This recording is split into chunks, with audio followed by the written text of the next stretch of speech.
Hot topic కార్యక్రమానికి స్వాగతం. ఈరోజు రాజమండ్రి అభివృద్ధి తాజా రాజకీయ పరిణామాలు అనే అంశానికి సంబంధించి చర్చా కార్యక్రమం ప్రారంభం కానుంది.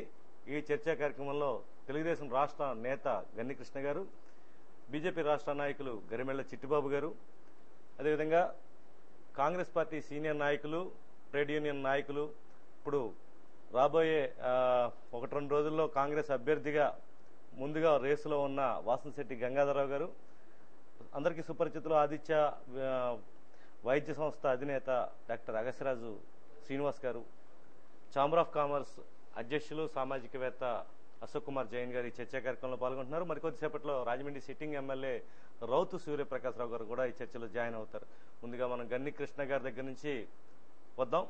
గన్నికృష్ణ గారు నమస్తే అండి. రాజమండ్రి అభివృద్ధికి సంబంధించి మీ దగ్గర ఎట్లాంటి ప్రణాళిక ఉంది? ముఖ్యంగా ఇప్పుడు రాజమండ్రి సిట్టింగ్ సీట్ని పొత్తులో భాగంగా భారతీయ జనతా పార్టీకి మీ పార్టీ కేటాయించింది. ఈ నేపథ్యంలో ఒకవేళ భారతీయ జనతా పార్టీ అభ్యర్థిని మీరందరూ కూడా గెలిపించి ఆ అభ్యర్థిని అసెంబ్లీకి పంపించే పక్షంలో ఎట్లాంటి అభివృద్ధి ప్రణాళికని తెలుగుదేశం పార్టీ కోరుకుంటుంది వారి నుంచి? రాజమండ్రి ముఖ్యంగా 2015 నెక్స్ట్ ఇయర్ పుష్కరాలు రాబోతున్నాయి. ఈ పుష్కరాలు అనేది కుంభమేళాతో సమానం. ఎందుకంటే 60 ఇయర్స్కి ఒకసారి వస్తుందట ఈ టైపు పుష్కరాలు.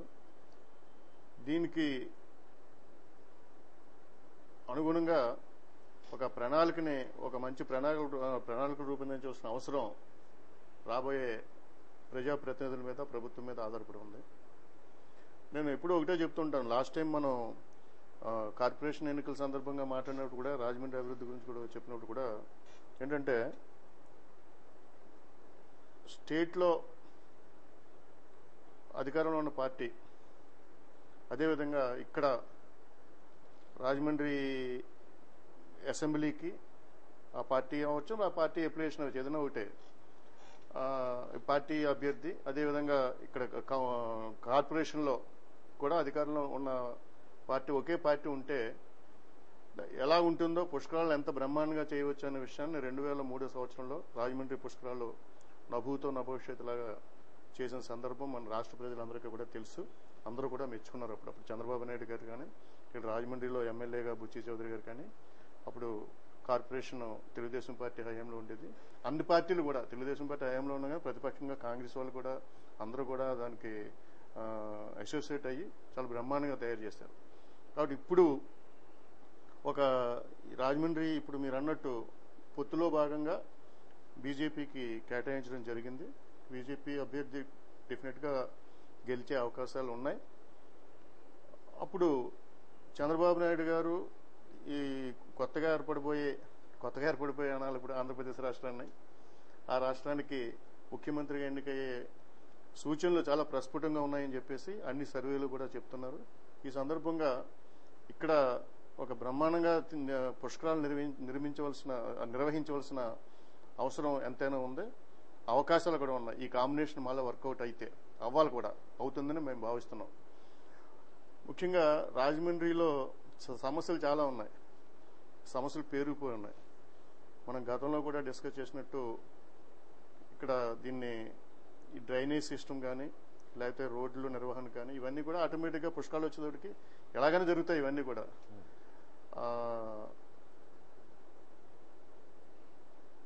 రాజమండ్రి ప్రజల చిరకాల కోరిక మనలో అందరం కలిసి అశోక్ కుమార్ జైన్ గారు కానీ మొత్తం అన్ని పార్టీలు చిట్టుబాబు గారు కానీ అందరూ అన్ని పార్టీలు కలిసి ఉద్యమం చేశాం. ఈ మొదటి గోదావరి బ్రిడ్జ్ హ్యావ్లాక్ బ్రిడ్జిని ఒక మాన్యుమెంట్ కింద ఒక బ్రహ్మాండమైన ఒక పురాతన కట్టడంగా సంరక్షించవలసిన బాధ్యత, ఒక టూరిస్ట్ ప్లేస్గా సరిదిద్దవలసిన బాధ్యత ఉందని చెప్పేసి మనకు పోరాటం చేశాం. ఆ పోరాటం సందర్భంగా రాజమండ్రి ఎంపీ గారు అప్పుడు మా అందరికీ కూడా అఖిలపక్షం తరపున వెళ్ళిన మా అందరికీ కూడా ఆయన హామీ ఇచ్చారు. ఏంటంటే అక్టోబర్ లోపల దీన్ని ఇప్పుడు కూడా ఆయన పర్యాటక శాఖ మంత్రి చిరంజీవి గారితో దాన్ని శంకుస్థాపన ఏదో చేయించి దానికి పనులు మొదలు పెడతాం అని చెప్పేసి చెప్పాడు ఆయన. కాకపోతే మరి అంటే ఇప్పుడు వాళ్ళు తప్పించుకోవడానికి ఏం చెప్తారంటే ఈ సమైక్యాంధ్ర ఈ గొడవలు వచ్చిన వాళ్ళు మేమేం చేయలేమని చెప్తారు. ఏదేమైనా కానీ కూడా మీరే చెప్తారు మన వాస్తవం మాట్లాడుకోలేదు కదా, అదే చెప్తారు అక్కడ.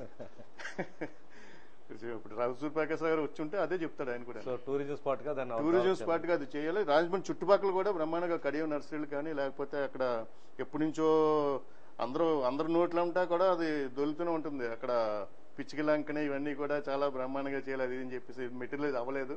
ఇవన్నీ కూడా పుష్కరాల టైంకి ఇవన్నీ కూడా ఒక రూపం వస్తే చాలా బాగుంటుంది. అదేవిధంగా ఈ 4వ గోదావరి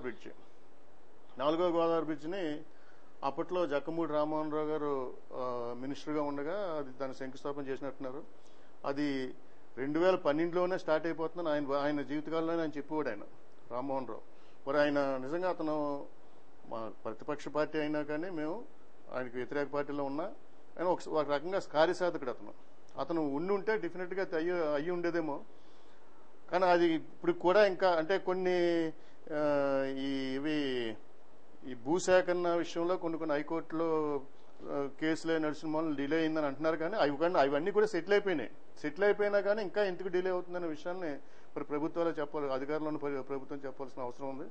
అది డెఫినెట్ గా మరి అది రూపుదిద్దుకోవాల్సిన అవసరం ఉంది. అదే విధంగా రోడ్ కమ్ రైల్ బ్రిడ్జ్ చాలా దారుణంగా, ఎందుకంటే మనం చాలా గొప్పగా మన రాజమండ్రి నుంచి బయట ప్రదేశాలకు వెళ్ళినప్పుడు ఏషియాలోనే సెకండ్ లాంగెస్ట్ బ్రిడ్జ్ అని బ్రహ్మాండంగా ఒక మాన్యుమెంట్ అని అదని ఇదని మనం చెప్పుకుంటూ ఉంటాం. అలాంటిది ఎంత దారుణమైన దుస్థితిలో ఉందో, పూర్తిగా పాలకుల అవినీతికి పరాకాష్ట చిహ్నం అది రోడ్ కమ్ రైల్ బ్రిడ్జ్ ప్రస్తుత స్థితి. అది దాన్ని ఏమీ చేయలేకపోతున్నారు. దాన్ని డెవలప్ చేసి దాన్ని కనీసం డెవలప్ చేయకపోయినా దాన్ని యథావిధిగా దాన్ని సంరక్షించవలసిన బాధ్యత ఉంది. అదేవిధంగా రాజమండ్రికి ఒక అర్బన్ డెవలప్మెంట్ అథారిటీ తీసుకొచ్చి రెగ్యులరైజ్ చేసి చేయవలసిన అవసరం మొత్తం కూడా, ఎందుకంటే బాగా డెవలప్ అవుతుంది, సిటీ డెవలప్ అవుతుంది కాబట్టి. అదేవిధంగా మళ్ళా కొన్ని కోర్టు కేసుల మూలంగా ఇది ఆగినట్టుంది గ్రేటర్ రాజమండ్రి. అది కూడా మెటీరియల్ డెఫినెట్ గా అయిపోతే అది కూడా అయితే గ్రేటర్ రాజమండ్రిగా డెవలప్ అవ్వాలి. ఇవన్నీ కూడా సమగ్రంగా రాజమండ్రి డెవలప్మెంట్ అవ్వాలి. ముఖ్యంగా మంచినీటి ప్రాబ్లం గోదావరి నది పక్కన ఉన్నా కానీ మురుగునీటిని తాగుతున్నాం మనం.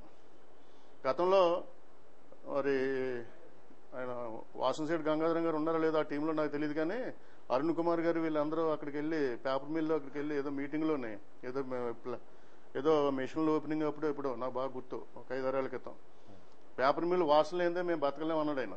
మరి ఇంతకన్నాడో నాకు తెలియదు, కానీ అంతకుముందు అధికారంలో రాకముందు ప్రతిపక్షంలో ఉండగా ఇదే అరుణ్ కుమార్ గారు అక్కడ మన యాక్చువల్గా ఏంటి పేపర్ మిల్లు వేస్ట్ మెటీరియల్స్ కానీ లేకపోతే నల్లా ఛానల్ వేస్ట్ మెటీరియల్స్ కానీ కలిసి దీని వాటర్ ప్యూరిఫికేషన్ ఎగువ ప్రాంతంలో మనకు కలుస్తున్నాయి గోదావరిలోనే.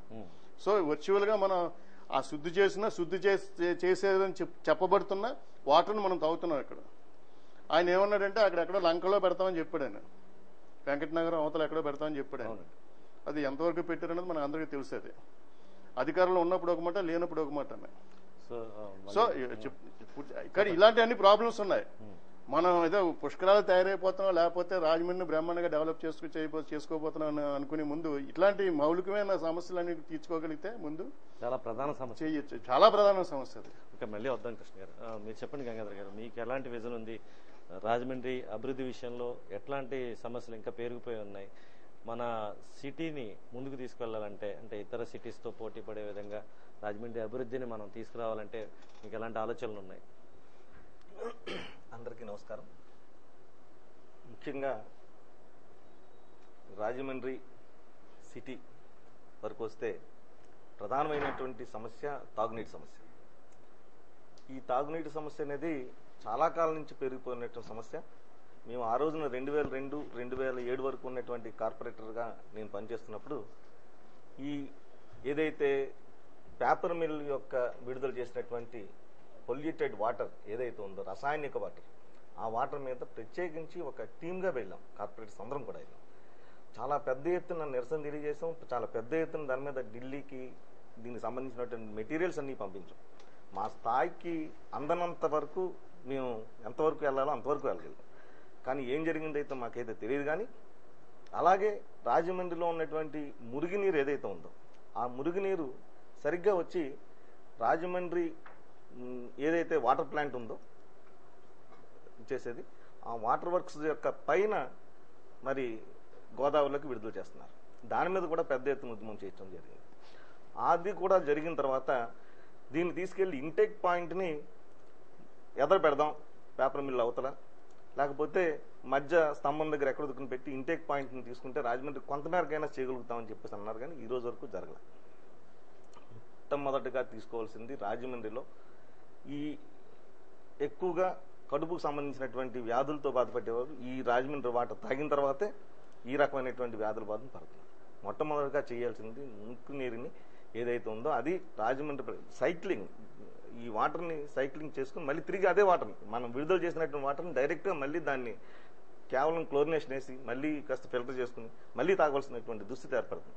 ఆ దుస్థితి లేకుండా చేయాల్సినటువంటి కనీస బాధ్యత ఇవాళ మరి రేపు జరిగేటువంటి ఎన్నికల్లో మరి న్యాయం జరిగితే ఖచ్చితంగా మరి శాసనసభ్యుడిగా నేను గెలుపొందితే ఖచ్చితంగా నేను ఆ విషయం మీద నేను ఫస్ట్ ప్రయారిటీ ఇస్తానని చెప్పేసి తెలియజేస్తున్నాను. అలాగే ఎప్పుడైనా సరే రాజమండ్రిలో వర్షం వస్తే చాలు మొత్తం రోడ్లన్నీ జలమయం అయిపోతున్నాయి. రౌతు సూర్యప్రకాశ్రావు గారు చాలా శ్రద్ధ పెట్టి అక్కడ కొంతమేరకు మరి ఒక చెరువుని తవ్వించి మరి ఆర్టీసీ వాళ్ళకి ప్రత్యామ్నాయ స్థలం ఏర్పాటు చేసి మరి దానికి కూడా చేశారు. అప్పటికీ కూడా ఇప్పటికీ ఇంకా కొంతమేరకు అలాగే నిలబడిపోతున్నాయి. అది కూడా పూర్తి స్థాయిలో చేయాల్సినటువంటి అవసరం. అండర్ డ్రైనేజ్ స్కీమ్ పెట్టారు, అది కూడా నిరుపయోగంగా మారింది. దీని మీద ఖచ్చితంగా చేయాల్సిన అవసరం ఉంది. అలాగే రాబోయేటువంటి పుష్కరాలు, కుంభమేళా పుష్కరాలు, మేము ఆ రోజున 2003లో నేను పుష్కరాల సమయంలో నేను శానిటేషన్ కమిటీ చైర్మన్గా ఉన్నాను. ఎక్కడ ఒక చిన్నపాటి ప్రాబ్లం లేకుండా శానిటేషన్ విషయంలో చాలా పెద్దగా ఇచ్చేసుకుని ఒక కమిటీని ఇచ్చేసుకుని చాలా బాగా పనిచేసినటువంటి ఇది ఉంది. దాని మీద మాకు ప్రత్యేకమైనటువంటి ఒక ఇది ఉంది. అలాగే అలహాబాద్లో జరిగినటువంటి కుంభమేళా కూడా మేము వెళ్ళడం జరిగింది. నాకైతే ఆధ్యాత్మిక చింతన ఎక్కువ. ఖచ్చితంగా దాని మీద ఒక ప్రణాళికను మాత్రం రూపొందించుకున్నాను. ఆ రూపొందించిన ప్రణాళిక ప్రకారం రాజమండ్రిలో వచ్చేటువంటి పుష్కరాలు మరింత మంచి వాతావరణాన్ని, ఆధ్యాత్మిక చింతన పెంపొందించే విధంగా, రాజమండ్రి నగర ప్రజల యొక్క గౌరవాన్ని పెంచే విధంగా చేయాలనేటువంటి విజన్ ఖచ్చితంగా. అలాగే టూరిజంలో మనకి ఇవాళ ముఖ్యంగా ప్రమాణమైనటువంటి ఈ ఏదైతే ఉందో సహజ వనరులు అవి మరి రాజమండ్రి నుంచి ధవళేశ్వరం నుంచి మరి పురుషోత్తపట్నం అలాగే ఏదైతే ఈ వెళ్తున్నామో ఇవాళ కూడా మరి ఆ లాంచీల్లో వెళ్ళి ఆగిపోయేటువంటి దుస్థితి. ఇవాళ బాగుంటే నది బాగుంటేనే వెళ్ళగలిగే పరిస్థితి, లేకపోతే లేనటువంటి పరిస్థితి. దీనికి ఒక ప్రణాళికను రూపొందించుకుని టూరిజాన్ని ఎక్కువ డెవలప్ చేయడం ద్వారా దానికి ఒక విజన్ని ప్రత్యేకించి నేను కొంత సేకరణ చేసుకున్నాను. రాజమండ్రిలో పుట్టి రాజమండ్రిలో పెరిగినటువంటి వాతావరణంలో ఉన్నాం కాబట్టి నాకు దాని మీద ప్రత్యేకత. ఖచ్చితంగా మరి ధవళేశ్వరం నుంచి పురుషోత్తపట్నం వరకు 4 లైన్ కానీ వేసుకోగలిగి ట్యాంక్ని పటిష్టం చేసుకుని ఆ పక్కన ఉన్నటువంటి గోదావరి గట్టుకి ఆనుకుని ఉన్నటువంటి ఏదైతే స్థలాలు ఉన్నాయో వాటిలో పార్క్స్ పెంచి మంచి వాతావరణాన్ని పెంచగలిగితే మాత్రం అందమైనటువంటి మరి పరిస్థితి ఉంటుంది. అలాగే నదీ జలాల కాలుష్యం జరుగుతుంది. ఆ నదీ జలాల కాలుష్యం రాజమండ్రి ప్రజలే భరించాల్సి వస్తుంది. అలాగే పేపర్ మిల్కి సంబంధించి వాయు కాలుష్యం జరుగుతుంది. నిజంగా దారుణమైనటువంటి సిచ్యువేషన్. అక్కడ ఉన్నటువంటి మరి ఏవైతే రోగాలు ఉన్నాయో కాలుష్యం సంబంధించిన అన్ని రోగాలు ఆ చుట్టుపక్కల ఉన్నటువంటి గ్రామాల నీటి మీద పడుతున్నాయి. దాని మీద కూడా స్పందించాల్సినట్టు ఉంది. దాని మీద కూడా మరి ఏవైతే ప్రజాప్రతినిధులు ఉన్నారో అంటే ప్రత్యక్షంగా నేనైతే వాళ్ళని ఎవరిని పర్సనల్గా కామెంట్ చేయలేను, కానీ చేయాల్సిన పని మాత్రం చాలా ఉంది. దానికి ఒక విజన్ ఏర్పాటు చేసుకోవడం జరిగింది. ఈ టూరిజం ద్వారా ఇవాళ రాజమండ్రిలో 1-2 ఫ్లైట్స్ మాత్రం ఉన్నాయి. ఇవాళ టూరిజం డెవలప్మెంట్ అయితే ఖచ్చితంగా ఒక 10 ఫ్లైట్స్ వరకు రాజమండ్రి నుంచి ఇతర ప్రాంతాలకు వెళ్ళేటువంటి పరిస్థితి ఉంది. అలాగే ఇక్కడ ఉన్నటువంటి వ్యాపార సంస్థలు కూడా మెరుగుపడేటువంటి అవకాశం ఉంది. ఆ రకమైనటువంటి దీంట్లో రాజమండ్రిని ఇంకా డెవలప్ చేయవలసినటువంటి అవసరం. ఓకే, మళ్ళీ మీరు సిట్టిబాబు గారు, మీ పార్టీ విజన్ ఏంటి? మీ పార్టీ ఏ విధమైన డెవలప్మెంట్ విజన్తో రాజమండ్రి ప్రజల్ని రేపు ఎన్నికల్లో ఓటు అడిగే అవకాశం? మేము చేస్తాము అని చెప్పలేదు. 1999, 98, 2004 మధ్యలో మేము కేంద్రంలో అధికారంలో ఉన్నాం. మాకు ఇక్కడ ఒక ఎంపీని ఇచ్చారు 2 సార్లు కూడా. రెండోసారి ఇచ్చిన ఎంపీ గారు వారు కొద్ది కాలం పాటు కేంద్రంలో మంత్రిగా ఉన్నారు. దత్తాత్రేయ గారు అర్బన్ డెవలప్మెంట్ మినిస్టర్గా రాజమండ్రిలో 7 పర్యాలు పర్యటించాడు. రాజమండ్రిలో ఇందాక గంగాధర్ గారు చెప్పారు అండర్ గ్రౌండ్ డ్రైనేజ్ అని. అండర్ గ్రౌండ్ డ్రైనేజ్ అనేటువంటిది గాంధీపురం 1, ప్రకాష్ నగర్, దానవాయపేట, జాంపేట మీ యొక్క ప్రెస్ క్లబ్ దాకా కూడా వేయడం జరిగింది. కానీ దురదృష్టం ఏంటంటే 2.85 కోట్ల రూపాయలతో వేసినటువంటి దానికి కట్టుకో రుణం అది. దానికి నెలకి 5 లక్షల రూపాయలు వడ్డీ కడుతోంది మున్సిపాలిటీ.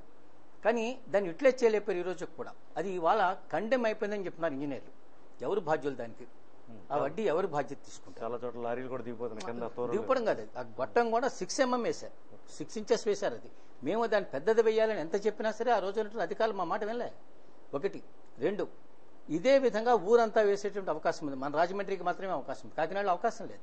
సముద్రం మట్టం కాకినాడ యొక్క టౌన్ కన్నా ఎత్తులో ఉంది కాబట్టి అక్కడ ఓన్లీ క్లోజ్డ్ డ్రైన్ పనికొస్తుంది తప్ప అండర్ గ్రౌండ్ డ్రైనేజ్ పనికిరాదు. రాజమండ్రి ప్రజల చిరకాల వాంఛ భూగర్భ డ్రైనేజ్, దాన్ని వేయడానికి మేము పూర్తి స్థాయిలో ప్రయత్నం చేస్తాం. ఇక్కడ మా ఎమ్మెల్యే నెగ్గుతాడు కాబట్టి. 2 అలాగే వాటర్ సప్లై గురించి చెప్పారు. 220 దాకా 20 దాకా వాటర్ ప్రాబ్లమ్ని కంట్రోల్ చేసేందుకు గాను సామిళ్ళ దగ్గర 15 కోట్ల రూపాయలతోటి హడ్కో రుణంతో, మళ్ళీ అది కూడా అర్బన్ డెవలప్మెంట్ మినిస్టర్ దత్తాత్రేయ గారి నుంచి వాటర్ ప్లాంట్కి ఇచ్చాం మేము. అందులో ఆ రోజు ఉన్నటువంటి దురదృష్టం పబ్లిక్ హెల్త్ ఈ గారు 13.5 కోట్ల దగ్గరే పెట్టి ఆపేశాడు. మేము చాలా పోరాటం. మిగతా 1.5 కోట్లు కూడా మినిస్టర్ గారు ఇస్తారు. అది తీసుకుని మన గ్రౌండ్లో ఏదైతే వాటర్ సప్లై చేసేటువంటి పైప్ లైన్ ఉందో అది చాలా పురాతన కాలంది. ఒకనొక సందర్భంలో ఆల్కట్ గార్డెన్స్లో అవి ఫెయిల్ అయ్యి ఆ గొట్టాలు పాడైపోయి కంటామినేటెడ్ వాటర్ వచ్చి కలరా వచ్చి చనిపోయారు వాళ్ళు. దాన్ని మార్చాలి కాబట్టి ఓల్డ్ టౌన్లోనైనా మార్చండి అని మేము అడిగాం. కానీ మరి పెట్టడానికి ఇష్టపడలేదు అధికారులు, ఎందుకో మాకు తెలియదు. ఆ రోజు మేము ఒత్తిడి చేయలేకపోయాం. కానీ వాళ్ళు ఎమ్మెల్యే ఉంటారు కాబట్టి మేము ఖచ్చితంగా ఒత్తిడి చేస్తాం దాన్ని. అందులో కూడా అనుభవజ్ఞులైనటువంటి పార్టీ క్యాడర్ ఇక్కడ ఉన్నది. రాజమండ్రి మీద విజన్ ఉన్నటువంటి వ్యక్తులు ఉన్నారు. అలాగే వాటర్ దాన్ని కంటామినేట్ అవుతోంది, పేపర్ మిల్ పంపించారు, రాజమండ్రి సెలేజ్ వాటర్ బయటకు వెళ్తుందన్నారు. నేను ఒకటే అడుగుతున్నా, నదీ పరివాహక శుభ్ర ప్రాంతానికి సంబంధించి ఆర్యాపురం సత్యనారాయణమూర్తి గుడి దగ్గర పెట్టినటువంటి ట్రీట్మెంట్ ప్లాంట్ ఎక్కడ పెట్టారండి? ఆవులో పెట్టారు, రామకృష్ణ ఆవులో. ఇక్కడ నుంచి వాటర్ని మళ్ళా తిరిగి ఇక్కడ దాకా వెళ్ళిన వాటర్ని ఇక్కడ తీసుకుని వెనక్కి మళ్ళా పంపింగ్ చేసి పంపిస్తున్నారు. అది ఒక పూటే పనిచేస్తుంది, 2 మిగతా పూటలు పనిచేయటం లేదు. 24 hours పనిచేస్తే అది ట్రీట్ అవుతే అంటే ఊళ్ళో వాడుకున్న మురుగునీరంతా కూడా నల్లా ఛానల్లో వెళ్లకుండా వెనక్కి వచ్చి వెళ్తే అది రాతి ఛానల్ ద్వారా ధవళేశ్వరం సాయిబాబా గుడి దగ్గర నుంచి బయటకు వెళ్ళాలి. దాన్ని కూడా ఇవాళ పట్టించుకోవట్లేదు, ఎవరు అధికారులు పట్టించుకోవట్లేదు. క్షమించాలి, ప్రజాప్రతినిధులు కూడా దాని మీద శ్రద్ధ పట్టలేదు. మేము ఏదో చేయాలని ఎంతో తలతైపోలేదు, ఉన్నదాన్ని శుభ్రం చేసుకుంటే కొంత పని జరుగుతుంది. అలాగే మా ఆలోచనలో ఏంటంటే గతసారి కూడా మేము ప్రపోజల్ పెట్టాం. ఇందాక ఆయన చెప్పారు ధవళేశ్వరం నుంచి పురుషోత్తపట్నం కాదు, పురుషోత్తపట్నం నుంచి ఏనాం దాకా గోదావరి బండి రైట్ చేయాలా, వెడల్పు చేయాలా. దానివల్ల అది కన్సాలిడేట్ అవుతుంది. వరదల్లో కూడా ప్రమాదాలు తగ్గుతాయి, ఈ బండి తెగిన ప్రమాదాలు. 120 కోట్ల రూపాయల ప్రపోజల్ మేము పంపించాం. నా దగ్గర రికార్డు ఈ రోజుకే ఉంది. అర్బన్ డెవలప్మెంట్ మినిస్టర్ డబ్బులు ఇస్తారు. ఆ రోజు రూరల్ డెవలప్మెంట్ మినిస్టర్ కొంటే వెంకయ్యనాయుడు గారు నేను నిధులు ఇస్తాను. అది ఈ రాష్ట్ర ప్రభుత్వం అధికారుల నుంచి అక్కడికి వెళ్ళలేదు, కేంద్రం దగ్గరికి. దాన్ని ఆగిపోయారు. మేము 5 ఏళ్లు దానికోసం నిత్యం ప్రయత్నం చేస్తాం మేము భారతీయ జనతా పార్టీగా. అదృష్టం ఏంటంటే 2000 నుంచి 2003 దాకా సిటీ అధ్యక్షుడు నేను కాబట్టి నాకు ఉన్నటువంటి అవకాశాన్ని ఉపయోగించుకున్న దానికి. అదేవిధంగా టూరిస్ట్ డెవలప్మెంట్కి 83 నుంచి చెప్తున్నాం పిచ్చుకలం గురించి. ఈ రోజు కూడా దాని గురించి 2013 వచ్చేసి దాటిపోయింది. 30 ఏళ్ళు దాటిపోయినా సరే దాని గురించి ఎవరూ పట్టించుకోలేదు. దాన్ని డెవలప్ చేయాల్సిన అవసరం ఉంది. రాజమండ్రిలో కాకినాడ దగ్గర మడ అడవుల్లో టూరిస్ట్కి క్యాబ్లు నెట్ చేస్తున్నారు లోపలికి. ఈ గోదావరి బండిని డెవలప్ చేసి అది డెవలప్ చేస్తే మనది మంచి టూరిస్ట్ స్పాట్ అవుతుంది. ఇటుపక్క ఆధ్యాత్మికమైనటువంటి కేంద్రం అవుతుంది, రెండో పక్క టూరిస్ట్ స్పాట్ అవుతుంది మనకి. అదేవిధంగా రాజమండ్రిలో ఏదైతే తాలూకా ఆఫీస్ దగ్గర ఉందో అక్కడ girls high school junior college ఉన్నటువంటి అండర్ గ్రౌండ్ నుంచి వెళ్తున్నటువంటి ప్రాంతం చాలా ఇబ్బంది కలుగుతుంది, వర్షాలు వస్తాయి. అక్కడ కూడా ఫ్లైఓవర్ వేయాల్సినటువంటి అవసరం ఉంది. ఆ ఫ్లైఓవర్ వై షేప్లో వేసి దాని యొక్క ఒక కొన పట్టుకుని వెళ్ళి ఇటుపక్క రైల్వే స్టేషన్కి వెళ్తుంది. రెండోది ఈస్ట్ స్టేషన్ రోడ్ ఆవు రోడ్ ఏదైతే ఉందో దానికి కూడా కనెక్షన్ చేసినట్టయితే ఖచ్చితంగా డెవలప్ అవుతుంది. దానికి కూడా మేము ప్రపోజల్స్ తయారు చేసాం. ఆ రోజు గోవర్ధన్ అనేటువంటి R&Bలో ఉండేవారు, ప్రభాకర్ డిఎస్పీ ఉన్నారు. ఇద్దరు కూడా దత్తాత్రేయ గారి ముందర యాక్సెప్ట్ చేశారు. దురదృష్టవశాత్తు కొంతమంది అడ్డుపడ్డారు దానికి. కాబట్టి రాజమండ్రి మీద సమగ్రమైనటువంటి డెవలప్మెంట్ కోసం ఇది ఒకటే కాదు, విద్యాపరంగా డెవలప్మెంట్ జరగవలసి ఉంది. ఎప్పుడో పెట్టిన ఆర్ట్స్ కాలేజ్ ఉంది, దాంట్లో ఇంకా అనేక కోర్సులు పెట్టవలసిన అవసరం ఉంది. ఇవాళ లేటెస్ట్ టెక్నాలజీ వచ్చేసింది మన దగ్గరికి. ఇవాళ plastic technology, ceramic technology, paper technology. మన ఊళ్ళో పేపర్ మిల్ ఉంది, పేపర్ టెక్నాలజీకి సంబంధించిన పాలిటెక్నిక్ పెట్టవలసిన అవసరం ఉంది. ఈ విధమైనటువంటి డెవలప్మెంట్ చేయవలసిన అవసరం ఉంది ఎడ్యుకేషన్ పరంగా. రెండో పరంగా రాజమండ్రిలో మంచి హాస్పిటల్ ఉండాలి. గవర్నమెంట్ హాస్పిటల్ అన్నది జిల్లా ప్రధాన హాస్పిటల్, అది దాన్ని అప్గ్రేడేట్ చేసి బాగా అభివృద్ధి చేసి చాలా లేటెస్ట్ ఎక్విప్మెంట్స్ అందులో పెట్టవలసిన అవసరం ఉంది. దాని మీద కూడా ప్రజాప్రతినిధిగా భారతీయ జనతా పార్టీ రాబోయే కాలంలో దృష్టి పెడుతుంది. దాని మీద కూడా అవగాహన ఉంది మా దగ్గర. మొత్తం టోటల్ గా రాజమండ్రి మీద మాకు ఒక విజన్ ఉంది. భారతీయ జనతా సమగ్ర స్వరూపం అమలు జరుపుతాం మేము. థ్యాంక్ యూ అండి. శ్రీనివాస్ గారు, మీరు చెప్పండి, రాజమండ్రికి ఉన్న ప్రధాన సమస్యలు ఏంటి, వాటి పరిష్కారాలు? సమస్యల గురించి అన్ని అందరూ చెప్పారు ఇంతకుముందు. నెక్స్ట్ ఏ సిటీ అయినా డెవలప్ అవ్వాలంటే ఫస్ట్ ఇన్ఫ్రాస్ట్రక్చర్ డెవలప్ అవ్వాలంటే, ఇన్ఫ్రాస్ట్రక్చర్ వస్తే ఆటోమేటిక్గా డెవలప్మెంట్ అదే వస్తుంది. ఫస్ట్ రాజమండ్రిలో ఉన్నటువంటి స్ట్రీట్స్ అన్నింటిని కూడా కొంచెం వైడెన్ చేయాలి. నెక్స్ట్ ఒక రింగ్ రోడ్ ఫామ్ అవ్వాలి. రింగ్ రోడ్ కూడా ఒక 200 feet wide ring road form అయిపోతే ఆటోమేటిక్గా దాని వెనకాల డెవలప్మెంట్ వస్తుంది. నెక్స్ట్ ఇప్పుడు చిట్టుబాబు గారు చెప్పినట్లు ఒక మంచి హాస్పిటల్ కావాలి. ఇప్పుడు మేము హాస్పిటల్ దాంట్లో ఉన్నా ఎన్ని చేస్తున్నా కూడా ఎంత డెఫిషియన్సీస్ ఉన్నాయి సర్వీసెస్ మాకు తెలుస్తుంది. ప్రైవేట్ హాస్పిటల్స్ అన్నీ కూడా ఆ లెవెల్ గవర్నమెంట్ లెవెల్కి వెళ్ళాలంటే వెళ్ళటం కూడా కష్టం. గవర్నమెంట్ పూలికి ఒక ఎయిమ్స్ లెవెల్లో కానీ పీజీఐ చండీగఢ్ లెవెల్లో కానీ ఒక పెద్ద హాస్పిటల్, అది ఈస్ట్ వెస్ట్ మొత్తం ఎన్ని సర్వ్ చేస్తుంది కదా అక్కడ. విజయవాడ వైజాగ్ మధ్య అంత పెద్ద హాస్పిటల్ ఏమి లేదు. కాకినాడ గవర్నమెంట్ హాస్పిటల్ లెవెల్ కూడా కొంచెం తక్కువగానే ఉంది. సో వీటన్నిటిని కాంపెన్సేట్ చేసేట్లుగా ఒక high level super speciality hospital రాజమండ్రికి రావాల్సి వస్తుంది దీంట్లో. అలాగే ఎడ్యుకేషన్ కూడా ఉన్నట్లుగా ఇప్పుడు గవర్నమెంట్ వైపు నుంచి ప్రైవేట్ ఎడ్యుకేషన్ ఇన్స్టిట్యూషన్స్ ఉన్నాయి, కానీ గవర్నమెంట్ వైపు నుంచి కూడా ఎడ్యుకేషన్ ఇన్స్టిట్యూషన్స్ కూడా కొంచెం డెవలప్ అయితే, ఇనిషియేటివ్ తీసుకొని డెవలప్ అయితే రాజమండ్రి ఆటోమేటిక్గా మిగతా డెవలప్ అవుతుంది. ఆ నెక్స్ట్ ఈ ఇన్ఫ్రాస్ట్రక్చర్తో పాటు ఇన్ఫర్మేషన్ టెక్నాలజీ సెంటర్ కూడా ఒకటి కావాల్సి వస్తుంది రాజమండ్రికి. రాజమండ్రి సెంట్రల్ పాయింట్గా ఇప్పుడు ఐటీ అనగానే హైదరాబాద్ అయిపోతుంది. నెక్స్ట్ విజయవాడ వైజాగ్ కొద్దిగా డెవలప్ అవుతుంది. వాటితో పాటుగా రాజమండ్రికి కూడా వచ్చేట్లుగా ఒక హైటెక్ సిటీ లాంటిది రాజమండ్రి చుట్టుపక్కల వస్తే ఈ రాజమండ్రి డెవలప్మెంట్కి అది చాలా ఉపయోగపడుతుంది. We have all other facilities, airport ఉంది, రైల్ కమ్యూనికేషన్ ఉంది. కాబట్టి మనకి ఇన్ఫర్మేషన్ టెక్నాలజీ, ఇన్ఫ్రాస్ట్రక్చర్ ఈ రెండు వస్తే మాత్రం రాజమండ్రి సిటీ బాగా డెవలప్ అవుతుంది. థ్యాంక్ యూ అండి. సూర్యప్రకాష్ గారు, మీరు చెప్పండి. ఇంకా రాజమండ్రికి చేయాల్సిన అభివృద్ధి చాలా ఉందని అందరూ అంటున్నారు. మీరు చాలా వరకు కృషి చేశారు. దాదాపు 10 సంవత్సరాల పాటు రాజమండ్రిలో అనేక కార్యక్రమాలు చేశారు. ఇంకా మిగిలిన ఉన్న అభివృద్ధి కార్యక్రమాలు ఏమిటని మీ విజన్ ఉంది? ఇప్పుడు రేపు వైసీపీ అభ్యర్థి ఇంకా ప్రకటించలేదు. ఈ వైసీపీ అభ్యర్థి ఎవరైనప్పటికీ కూడా మీరు ఆ పార్టీకి కట్టుబడి పనిచేస్తారని చెప్పి ముందు చెప్పండి. ఎట్లాగా మీ అభివృద్ధి ప్రణాళిక ఉండబోతుంది? ఏ రకంగా మీరు ఓటు అడిగే అవకాశం? మారిన రాజకీయ పరిస్థితుల దృష్ట్యా కాంగ్రెస్ పార్టీలో విద్యార్థి దశ నుంచి ఉంటే అనుకోని పరిస్థితుల్లో కాంగ్రెస్ పార్టీ చేసినటువంటి ఈ రాష్ట్ర విభజన వలన వైఎస్ఆర్ కాంగ్రెస్ పార్టీలో చేరాల్సి వచ్చింది. ఈ చేరిన గత దశాబ్ద కాలం పాటు నాకున్న రాజకీయ అనుబంధంలో వివిధ నాయకులతో పనిచేసిన సంబంధాలు కానివ్వండి, రాజమండ్రి పట్టణం మీద పూర్తి అవగాహన ఉండి బహుశా స్వతంత్రం నుంచి ఇప్పుడు వరకు కూడా సుదీర్ఘకాలం పరిష్కరించబడినటువంటి సమస్యలన్నీ పరిష్కరించడానికి ఒక గొప్ప అవకాశాన్ని నేను ఉపయోగించుకున్నాను. అందులో 4-5 సబ్జెక్టులు ఉన్నాయి, వన్ బై వన్ చెప్తాను. దానికి ప్రధాన కారణం ఏంటంటే దివంగత నేతలు జక్కంపూడి రామ్మోహన్ రావు కానివ్వండి, వైఎస్ రాజశేఖర రెడ్డి గారు, అంటే ప్రస్తుత పార్లమెంట్ సభ్యులు అరుణ్ కుమార్ గారు, వారి సహకారంతో రాజమండ్రిలో ఏదైతే ఇప్పుడు డాక్టర్ గారు శ్రీనివాస్ గారు, ఆదిత్య శ్రీనివాస్ గారు ప్రస్తావించినవి కానీ, అలాగే మా మిత్రుడు గంగాధరం గారు కానీ చెప్పిన, గరిమల చిట్టిబాబు గారు చెప్పిన అన్నిటికీ కూడా ఒకటి ప్రధానంగా ఏంటంటే రాజమండ్రి పట్టణంలో చాలా సంవత్సరాల తరబడి దీర్ఘకాలికంగా ఉన్నటువంటి ట్రాఫిక్ సమస్య.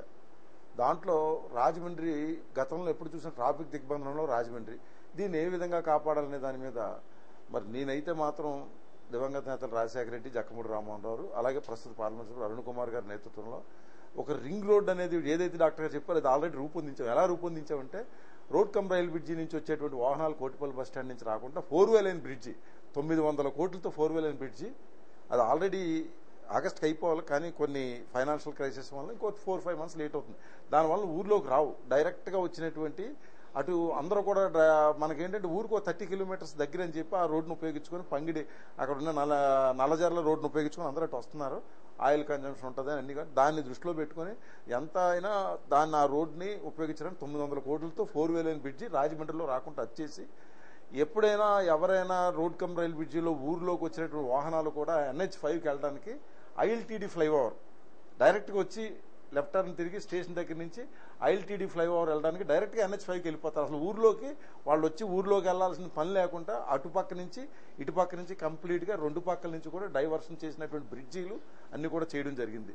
అది లాంగ్ పెండింగ్ ఇష్యూ. ఏం చేతనంటే రాజమండ్రి ఎప్పుడు చూసినా ఊర్లోకి ఇతర స్టేట్కి వెళ్ళే వాహనాలు ఇందులో ప్రవేశించడం, అందులో చాలా ఉపద్రవాలు జరిగినాయి. చాలా గ్యాస్ సిలిండర్లు పేలి ఊరికి అనుకోని ఎన్నో ఉపద్రవాలు, ఊరు అదృష్టం ఏంటో కానీ చాలా ప్రమాదాల నుంచి రక్షించబడ్డది. ఈ బ్రిడ్జీల వల్ల పూర్తిగా సేఫ్ జోన్లోకి రావడం జరుగుతుంది.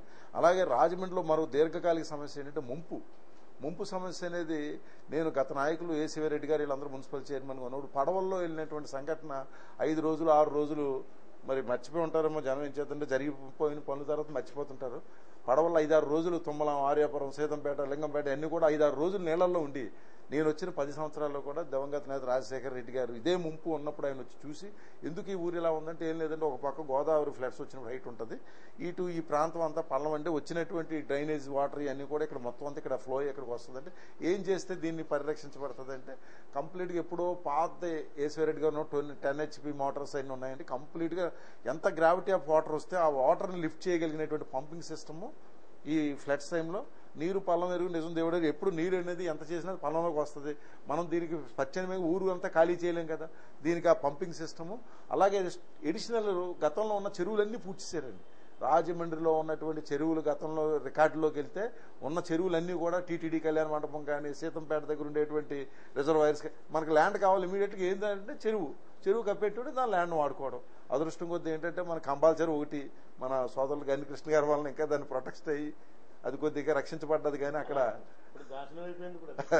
అదేనండి అలాంటిది ఒకటి రక్షించబడ్డది. అంటే మిగతా చెరువులన్నీ కూడా పూడ్చేశారు. ఇప్పుడు నేను వచ్చిన తర్వాత ముంపు ప్రాంతానికి రాజమండ్రి మాస్టర్ ప్లాన్ తీసుకొని ఆర్యాపురం దగ్గర చెరువు తవ్వించి ఆ చెరువులు ఎడిషనల్గా అంటే ఆ చెరువు వల్ల కంప్లీట్గా పూర్తిగా రక్షణ అంటే 2-3 అవర్స్ హెవీ రైన్ వచ్చినా ఆ చెరువు ప్రొటెక్ట్ చేసేదానికి ఈలోగా పంపింగ్ సిస్టము అది తీసుకుంటే ఈ రోడ్ల మీదకి నీరు రాకుండా ఉండే విధంగా ఒక డిజైన్ చేస్తూ అలాగే డ్రైనేజ్లు అన్నీ కూడా డెవలప్మెంట్ చేసి మొత్తం ఇప్పుడున్న డ్రైన్స్ అన్నీ కూడా మొత్తం మీరు చూసుకోండి వీటీ కాలేజ్ దగ్గర కానీ అన్ని డ్రైన్స్ కూడా డబుల్ చేసి దీనికి ప్రత్యామ్నాయంగా ఇప్పుడు బాగా అభివృద్ధి చెందినటువంటి తిలక్ రోడ్డు ప్రాంతంలో కూడా తెలుగుల వాళ్ళ చెరువు అని ఉండేది. మళ్ళీ దాన్ని ఏదో గతంలో టూరిజంకి వాళ్ళకి పెద్ద స్టార్ హోటల్స్కి ఇస్తే అది కాదు, ఊరికి ముందు ప్రొటెక్షన్ కావాలని చెప్పి మళ్ళీ అది ఖాళీ చేయించా జీవోని మరలా అక్కడ చెరువు తవ్వించి దానికి ఇంకా కొన్ని స్థానికంగా ఉండే సమస్యలన్నీ కూడా పరిష్కరించడం జరిగింది. అయితే ఎన్ని చేసినా కూడా అధికారులు విజన్ ఉన్న అధికారులు కూడా రావాలి. అలాగా ఎస్సీ ఇమాం మొహిద్దీన్ గారని మంచి అధికారి రావడం వల్ల ఉమెన్స్ కాలేజ్ ఉంది 3 feet వాటర్ ఉండేది. హెవీ రైన్స్ వచ్చినప్పుడు ఏం చేద్దంటే టీటీడీ కళ్యాణ మండపం వాటర్ అంతా వచ్చి ఉమెన్స్ కాలేజ్ మీద పడేది. ఉమెన్స్ కాలేజ్ దగ్గర నుంచి నీరు లాగాలంటే డ్రైన్ నుంచి లాగుతాయంటే 3 hours 4 hours. ఈలోగా ఆయన దాని మీద కూడా స్టడీ చేయించి ఏం చేయాలంటే డబుల్ వెంట్ చేయాలని చెప్పి ఉమెన్స్ కాలేజీ నుంచి డబుల్ వెంట్ చేసి వీటీ కాలేజీ నుంచి ఇంకొక వెంట్ తయారు చేసి ఇలాగ ఎంతవరకు ఊర్లో కావాలో ఈ ముంపుకు అనేది ఈ 10 ఏళ్లలో నేను పూర్తిగా దీని మీద చేసిన ఎక్సర్సైజ్ ఇంకా ఒక 10% ఇంకా కొంచెం చేయాల్సినవి ఉన్నాయి. అవి కూడా రాబోయేటువంటి నాయకులు ఎలాగా దీని మీద ఉంది కాబట్టి చేస్తారు. అలాగే ప్రధానంగా రాజమండ్రిలో ఒక తీవ్ర సమస్య ఏంటంటే డ్రింకింగ్ వాటర్ కూడా ఏంటంటే దివంగత నేత రాజశేఖర రెడ్డి గారు అయితే 10 MLD ప్లాంట్ ఇప్పుడు మా సోదరుడు చిట్టుబాబు గారు చెప్పినట్టుగా అక్కడ 10 MLD ప్లాంట్ గతంలో వచ్చిన అట్టుకొని నిధులతో ఆయన టైంలో ఓపెన్ చేస్తూ ఆయన ఒకటే చెప్పాడు, గోదావరిలో 24 గంటల వాటర్ ఎందుకు ఇవ్వకూడదు మీరు, నేను దీనికి ఏం చేయాలని చెప్పి ఆయన అడగడం. ఆ 24 గంటల వాటర్కి ఆయన ఎమ్మటే తక్షణమే దీనికి స్పెషల్ పైలట్ జోన్గా తీసుకోండి, కొన్ని వార్డుల ముందు మీరు చేస్తే దానికి 50 లక్షల రూపాయలు ఆయన ఇవ్వడం జరిగింది. తక్షణమే ఇచ్చిన తర్వాత కౌన్సిల్లో ఉన్నటువంటి వాళ్ళు అప్పుడు ఉన్న కార్పొరేటర్ సోదరులు కొందరు ఒప్పుకోలేదు. ఎంచేదంటే మీటర్లే బిగిస్తారంటే 24 గంటల వాటర్ ఇస్తే ఎంచేదంటే మన దేశంలో ఏదంటే ప్రతిదీ కూడా ఏంటంటే ఈజీ యాక్సెస్ రావాలి, ఏది ఖర్చు లేకుండా అన్నీ రావాలి మన వాళ్ళకి. దానివల్ల ఎవరో ఒప్పుకోలేదు. ఎంచేతని మీరు మీటర్లు పెడతారు, మీటర్లు పెట్టిన కాడి నుంచి ఇంత డబ్బు కట్టమంటారు, ఇంత కడితే మేము కన్జ్యూమర్తో మేము పడలేమని చెప్పి అప్పుడు ఉన్న కార్పొరేటర్స్ చాలా మంది వ్యతిరేకిస్తే ఆ డబ్బు కూడా చివరికి వెనక్కి వెళ్ళిపోవడం జరిగింది. ఆయన అయితే ఏమన్నాడంటే అలా కాదు, గోదావరి చేతం ఉంది కదా, మీరు 24 hours వాటర్ ఉపయోగించుకోండి. పైలట్ ప్రాజెక్ట్ ఇక్కడ దగ్గర ఉన్నటువంటి NMLD ప్లాంట్ ఆల్కాడ్ గార్డెన్స్ లో ఉన్నటువంటి వార్డులు ఏమైతే ఉన్నాయో 17వ వార్డు అని 16వ వార్డు ఇలా కొన్ని ముందు వాడండి, అవి సక్సెస్ అయితే మిగతా అన్నింటికి చేద్దామని చెప్పడం. తదుపరి ఆయన మిగతా రాజమండ్రికి మినిమమ్ మీరు 4 hours 5 hours కాదు, మినిమం 8 hours అని మినిమం ఇవ్వాలని చెప్పి కొత్తగా 10 MLD ప్లాంట్లు కూడా ఆయన ఇప్పుడు లింగంపేట మన టింబర్ యార్డ్లో కడుతున్నాం. అక్కడ కట్టి దీనికి రిజర్వాయర్స్ అన్ని కూడా సారంగధర మెట్ట దగ్గర కొత్తగా రిజర్వాయర్స్ అన్ని కడుతున్నాం. దీనికి ఏంటంటే మనలో ప్రభుత్వంలో ప్రజాప్రతినిధులుగా మేము ఎంత ప్రయత్నం చేసినా డిపార్ట్మెంట్ల మీద సమన్వయం తక్కువ. అది ఎండోమెంట్స్ ల్యాండ్ వాళ్ళు ఇవ్వాలంటే మేము ఎందుకు ఇస్తాం మేము ఇవ్వని, కానీ ఇది ప్రజలకు ఉపయోగపడుతుందని చెప్పి దాని ఫైలు చివరికి తీసుకొచ్చి చివరికి ఓకే చేయించడం జరిగింది. అక్కడ రిజర్వాయర్స్ కట్టి 10 MLD ప్లాంట్ ఇప్పుడు ఆల్రెడీ చాలా వరకు ప్రాసెస్ అన్ని కూడా నడుస్తుంది, అయిపోతుంది. గత 5 సంవత్సరాల నుంచి పాలన కూడా డిస్టర్బెన్స్ వల్ల కూడా ఏ పనులు బాగా అసలు ఇంచుమించు రాజశేఖర రెడ్డి గారు సెకండ్ టర్మ్ గవర్నమెంట్ లోకి వచ్చిన తర్వాత 3 months నుంచి అడ్మినిస్ట్రేషన్ చెప్పుకోవడం కన్నా గవర్నమెంట్లు తమ అస్తిత్వం కాపాడు కోసమే పనిచేసినాయి. కానీ ప్రజల కోసం ఇవాళ గతంలో ఫస్ట్ టర్మ్ లో నేను ఎమ్మెల్యే అయినప్పుడు ఇంచుమించు ఆల్మోస్ట్ అసలు రాజమండ్రిలో ఉన్నటువంటి అన్నిటి మీద దృష్టిలో పెట్టుకుని ఇవాళ ముంపు సమస్య కానివ్వండి, ట్రాఫిక్ సంబంధించినటువంటి బ్రిడ్జెస్ కానివ్వండి, వాటర్ దాని గురించి కూడా అన్ని మొత్తం ఇంచుమించు మీరు శాంక్షన్లు చూస్తే ఎప్పుడో 160 సంవత్సరాలు ఉండేటువంటి కార్పొరేషన్ ఆఫీస్ బిల్డింగ్ దాన్ని already corporation office building sanction చేయించడం కానీ, ఇలాగే నెక్స్ట్ రిమైనింగ్ పార్ట్ ఈ రాజమండ్రికి ఎప్పుడు చూసినా ఏంటంటే కార్పొరేషన్ అయ్యి దివంగత నేత నందమూరి తారక రామారావు చరిత్రాత్మకమైన పట్టణం, మహాభారతం పుట్టినటువంటి రాజమండ్రి పట్టణంలో ఇది కార్పొరేషన్ చేయాలని మొట్టమొదటి కార్పొరేషన్ చేసాడు ఆయన వచ్చిన తర్వాత. అప్పటి నుంచి కూడా నేను ఒకరిని విమర్శించడం కాదు, చాలా 9 ఏళ్ళు ఎలక్షన్ లేకపోవడం, ఇదిగో గ్రామాలు కలుపుతున్నాం అదిగో గ్రామాలు కలుపుతున్నాం. మనం ఏంటంటే పదవి శాశ్వతం కాదు, ఊరు శాశ్వతం, రాబోయే తరాలు శాశ్వతం అని చెప్పి 22 గ్రామాలు కలపడానికి అహోరాత్రులు కృషి చేసి కోర్టుల నుంచి వెళ్ళి 22 గ్రామాలు కలిపినటువంటి జీవో కూడా తీసుకొచ్చాను నేను. ఇవాళ ఆ జీవో కూడా తీసుకొచ్చి దీని ఉంచేదంటే జీవో మనకి జనాభా వైశాల్యం అలాగే జనాభా ప్రతిపాదిక మీద JNNURM అని NREGC కొన్ని స్కీములు ఉన్నాయి. సెంట్రల్ గవర్నమెంట్ నుంచి అయితే 200 కోట్లు 300 కోట్లు ఫండ్స్ వస్తాయి. దానివల్ల మనం అనుకున్న విజన్స్ రాబోయే అన్ని కూడా ఇవాళ మనం విశాఖపట్నం విజయవాడ త్వరితగతిన ఎందుకు అభివృద్ధి అవుతున్నాయంటే రాష్ట్ర ప్రభుత్వం ఇచ్చేటువంటి మ్యాచింగ్ లాంటి 1 2 కోట్లు కూడా మన ఒక పక్క డ్రైనేజ్ సరిపో. అలాంటి వాళ్ళు పెద్ద పెద్ద స్కీములు రావడం వల్ల ఏంటంటే ఈ యొక్క పట్టణానికి నైసర్గికంగా రాజమండ్రి అన్ని విధాలుగా సూటబుల్ అయ్యే ప్రాంతం. నేషనల్ హైవే ఉంది, మెయిన్ రైల్వే లైన్ ఉంది, ఎయిర్పోర్ట్ ఉంది. ఎయిర్పోర్ట్ కూడా 1000 ఎకరాల ల్యాండ్ 972 ఎకరాల ల్యాండ్ ఎక్విజిషన్ గవర్నమెంట్ జీవో ఇచ్చింది. గవర్నమెంట్లో కూడా అడిగాం ఎందుకు ఎయిర్పోర్ట్ అంటే ఈ చుట్టుపక్కల ఎడ్యుకేషన్ ఇన్స్టిట్యూషన్స్ హాస్పిటల్స్కి డాక్టర్స్ రావాలంటే కన్సల్టింగ్ ముందు ట్రాన్స్పోర్టేషన్ బాగుందా లేదని చూసుకుంటారు వాళ్ళు రావడానికి. కావాలంటే అయితే సీఎం ఫస్ట్ మాకు ఇవ్వండి, మాకు ల్యాండ్ రెడీగా ఉంది, ఎక్విజిషన్ రెడీగా ఉందంటే నేను చెప్పాను కదా అన్ని సమకూర్చడానికి సిద్ధపడ్డాం. ల్యాండ్ ఎక్విజిషన్కి అధికారులు సిద్ధం చేశారు. గవర్నమెంట్లో ఉన్న క్రైసిస్ వలన ఆఖరికి మొన్న ex chief minister Kiran Kumar Reddy అన్నాడు మీరు ముందా విజయవాడ ముందా ఎయిర్పోర్ట్ అంటే మా ల్యాండ్ రెడీగా ఉందని డబ్బు మాకు ముందు రిలీజ్ చేయండి అని చెప్తే అయితే ఓకే అని ఆయన అడగడం, ఈలోగా క్రైసిస్ రావడం ఇలాంటివి ఎప్పుడు ఊహించలేదు. కానీ విజన్ మాత్రం పూర్తిగా అన్ని రంగాల్లోనూ పూర్తిగా విజన్తోనే పనిచేసాం. అలాగే రేపు రాబోయే రోజుల్లో కూడా కార్పొరేషన్లో కూడా ఏదైతే ఉందో ఈ అనుభవాన్ని ఇటు మేయర్గా ప్రజలు తెలుగుదేశాన్ని ఆశీర్వదిస్తారా వైఎస్ఆర్ కాంగ్రెస్ పార్టీని ఆశీర్వదిస్తారనేది చూడాలి. రిజల్ట్స్ రేపు May 7వ తారీఖున తెలుస్తుంది. అలాగే శాసనసభలో కూడా రేపు రాబోయేటువంటి ప్రభుత్వంలో కూడా నాకున్న అనుభవంలో ఎవరో శాసనసభ్యుడికి వచ్చినా వారు ఎప్పుడూ పిలిచి ఇదిగో సలహాలు సూచనలు వాళ్ళు పిలవపోయినా కూడా నేను వెళ్ళిస్తాను. ఏం చేస్తాను ఊరి మీద మనకు ఇంట్రెస్ట్. వాళ్ళు ఏముంది వాళ్ళు 10 ఏళ్ళు చేసాం, రేపు ఎవరు వచ్చినా చేసిన ఈ ఊరికి కావాల్సినటువంటి టాపిక్ కానీ అలాగే ఈ డ్రింకింగ్ వాటర్ గురించి కూడా చెప్పాలి. సోదరుడు గంగాధరం చెప్పినట్టు ఒక విధంగా ప్రజాప్రతినిధిగా ఉండి బాధపడుతున్నాను. ఎందుకంటే రోజు గోదావరిలో ఉదయం 6 గంటల నుంచి 7 గంటలకి నేను స్విమ్మింగ్ వెళ్తుంటాను. డైరెక్ట్గా నల్లా ఛానల్ వాటర్ వచ్చేసి ఈ గోదావరిలో కలవడం ఇటువంటి ఇది మరలా ఇంటేక్ పాయింట్లో డ్రింకింగ్ వాటర్ తీసుకోవడం అనేది ఇప్పుడు కాదు. దివంగత నేత జక్కమూడి రామ్మోహన్ రావు చాలా తీవ్రంగా ప్రయత్నం చేశాడు. అయితే దీంట్లో వచ్చినటువంటి ఇబ్బందులు ఏంటంటే కొంత ప్రజాప్రతినిధిని ఒప్పుకోవాలి.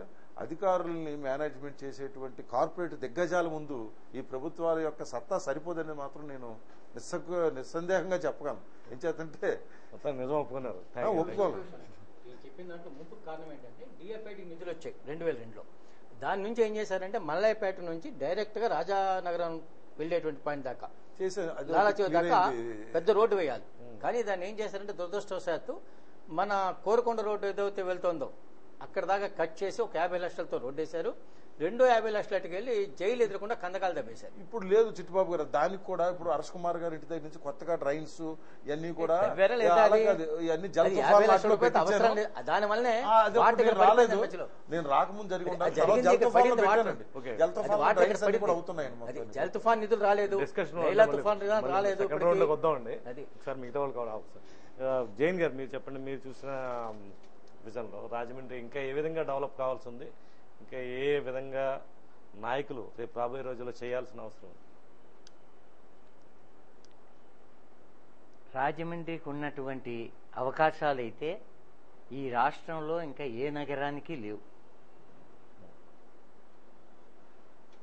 ముఖ్యంగా కావలసినటువంటి మంచినీరు,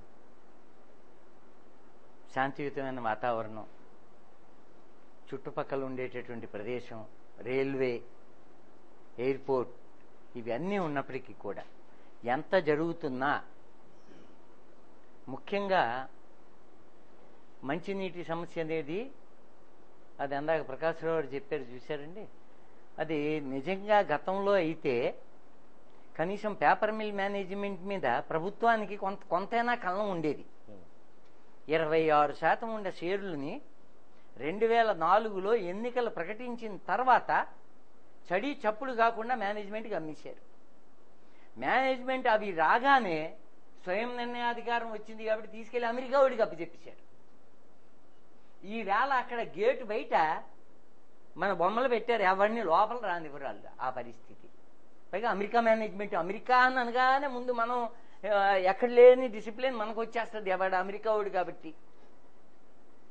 ఈ రకంగా ఆ ఒకనాడు పేపర్ మిల్ అక్కడ కట్టేటప్పుడు రాజమండ్రి ఊరు అక్కడ లేదు, అది దూరం, చిన్న మిల్లు, అది అలాగా పెద్దయింది. ఎవరు వచ్చినా పేపర్ మిల్లులో రాజమండ్రి శాసనసభ్యుడు అప్పుడు వన్ ఆఫ్ ది డైరెక్టర్గా ఉన్నారు ప్రభుత్వం తరఫున. కాబట్టి అక్కడ ఎలా ఉంటుంది అని అంటే, వ్యాపారంలో నా పాత్ర కొనుగోలుదారుడైనప్పుడు వేరే ఉంటుంది, అమ్మేవాడైనప్పుడు వేరే ఉంటుంది. అలాగా ప్రజాప్రతినిధులు కూడా ఇప్పుడు కంబాల చెరువు అందాగన్నారు చూశారు, కంబాల చెరువు సుందరీకరణ గన్ని కృష్ణ గారి వల్ల జరిగింది. కానీ అది కప్పెట్టడాన్ని ఆపింది స్వర్గీయ లింగరాజు గారు. దానికి మొత్తం అంతా ప్రణాళిక సిద్ధమైపోయింది. పేపర్ మిల్ వాళ్ళేమో తమ బూడిది పోయటానికి, కోరి వాళ్ళేమో చట్టు పోయటానికి. అది కూడా అలాగా రాజమండ్రి సుందరీకరణకి వీళ్ళు మనకి సహకరిస్తున్న దాతలు. అప్పుడు లింగరాజు గారు పాపం ఆయనకి పదవి లేదు, ఏమీ లేకపోయినప్పటికీ కూడా ఈ ఊరి మీద ఉన్న అవగాహనతో దాని మీద ఒక గవర్నమెంట్ నుంచి సెక్రటరీ లెవెల్ అధికారి వచ్చి ఇన్స్పెక్షన్కి వచ్చారు. శాసనసభ్యుడు ఆనాడు చాలా పట్టుదలగా ఉన్నారు, దీన్ని మూసేయాలి అని. పెద్ద షాపింగ్ కాంప్లెక్స్ చుట్టూ మధ్యన స్టేడియం, ఇలా ఏయో. ఆ అధికారి కాస్త పాతకాలం మనిషి. అతను లింగరాజు గారిని చూడగానే, నమస్కారం అండి లింగరాజు గారు, ఏంటి ఇదేనంటే, ఇదయ్యా బాబు దివాన్ చెరువు నుంచి నీళ్లు ఎక్కడికి వస్తున్నాయి, మొత్తం ఊరు మునిగిపోద్ది, ఇది కూడా ముంచేయకండి. ఇంకా ఆ టీటీడీ కళ్యాణ మండపం కట్టి మా దానవపేటంతా అలాగా ముంచేశారు.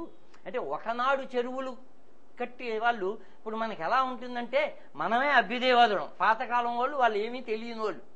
కానీ ఆ చెరువులు దేనికున్నాయో ఏమిటో అనేటటువంటి పరిస్థితి కాకుండా అనేటప్పటికీ లింగరాజు గారు ఎందుకు చెప్తున్నారో అనే దీంతో అది కేవలం వ్యక్తిగతంగా ఆయన మీద ఉండే గౌరవం, ఆయన చెప్పింది ఇది అని అది ఆపటం జరిగింది.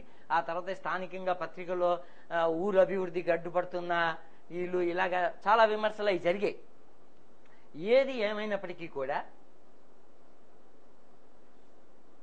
ఈవేళ ఉన్న పరిస్థితుల్లో ఇదేదో జరుగుతుంది తప్ప దీనికోసం ప్రయత్నం చేయటం కానీ ప్రజల దగ్గర నుంచి కానీ అనేటటువంటి 2 సార్లు మనకి రాజమండ్రి నిజంగా అనాలి అని అంటే, మున్సిపాలిటీ ఉన్నప్పుడే కాస్త నీతి ఏడిచింది అని అనిపిస్తుంది ఈవేళ జనానికి. మేము వార్డులో వాళ్ళు వెళ్ళేవయ్యా, చిట్టిబాబు కాస్త నువ్వు ఉన్నావయ్యా బాబు, అటు ఇటు తిరుగుతావు, నిలబడవయ్యా నాయన, ఏ పార్టీ అయినా.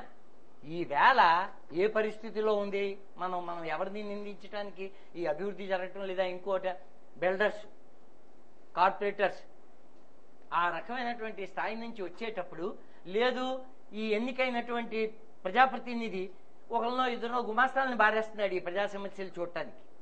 ఎందుకంటే అతని వ్యవహారాలు, అతని వ్యాపారాలు అతనికి ఉన్నాయి.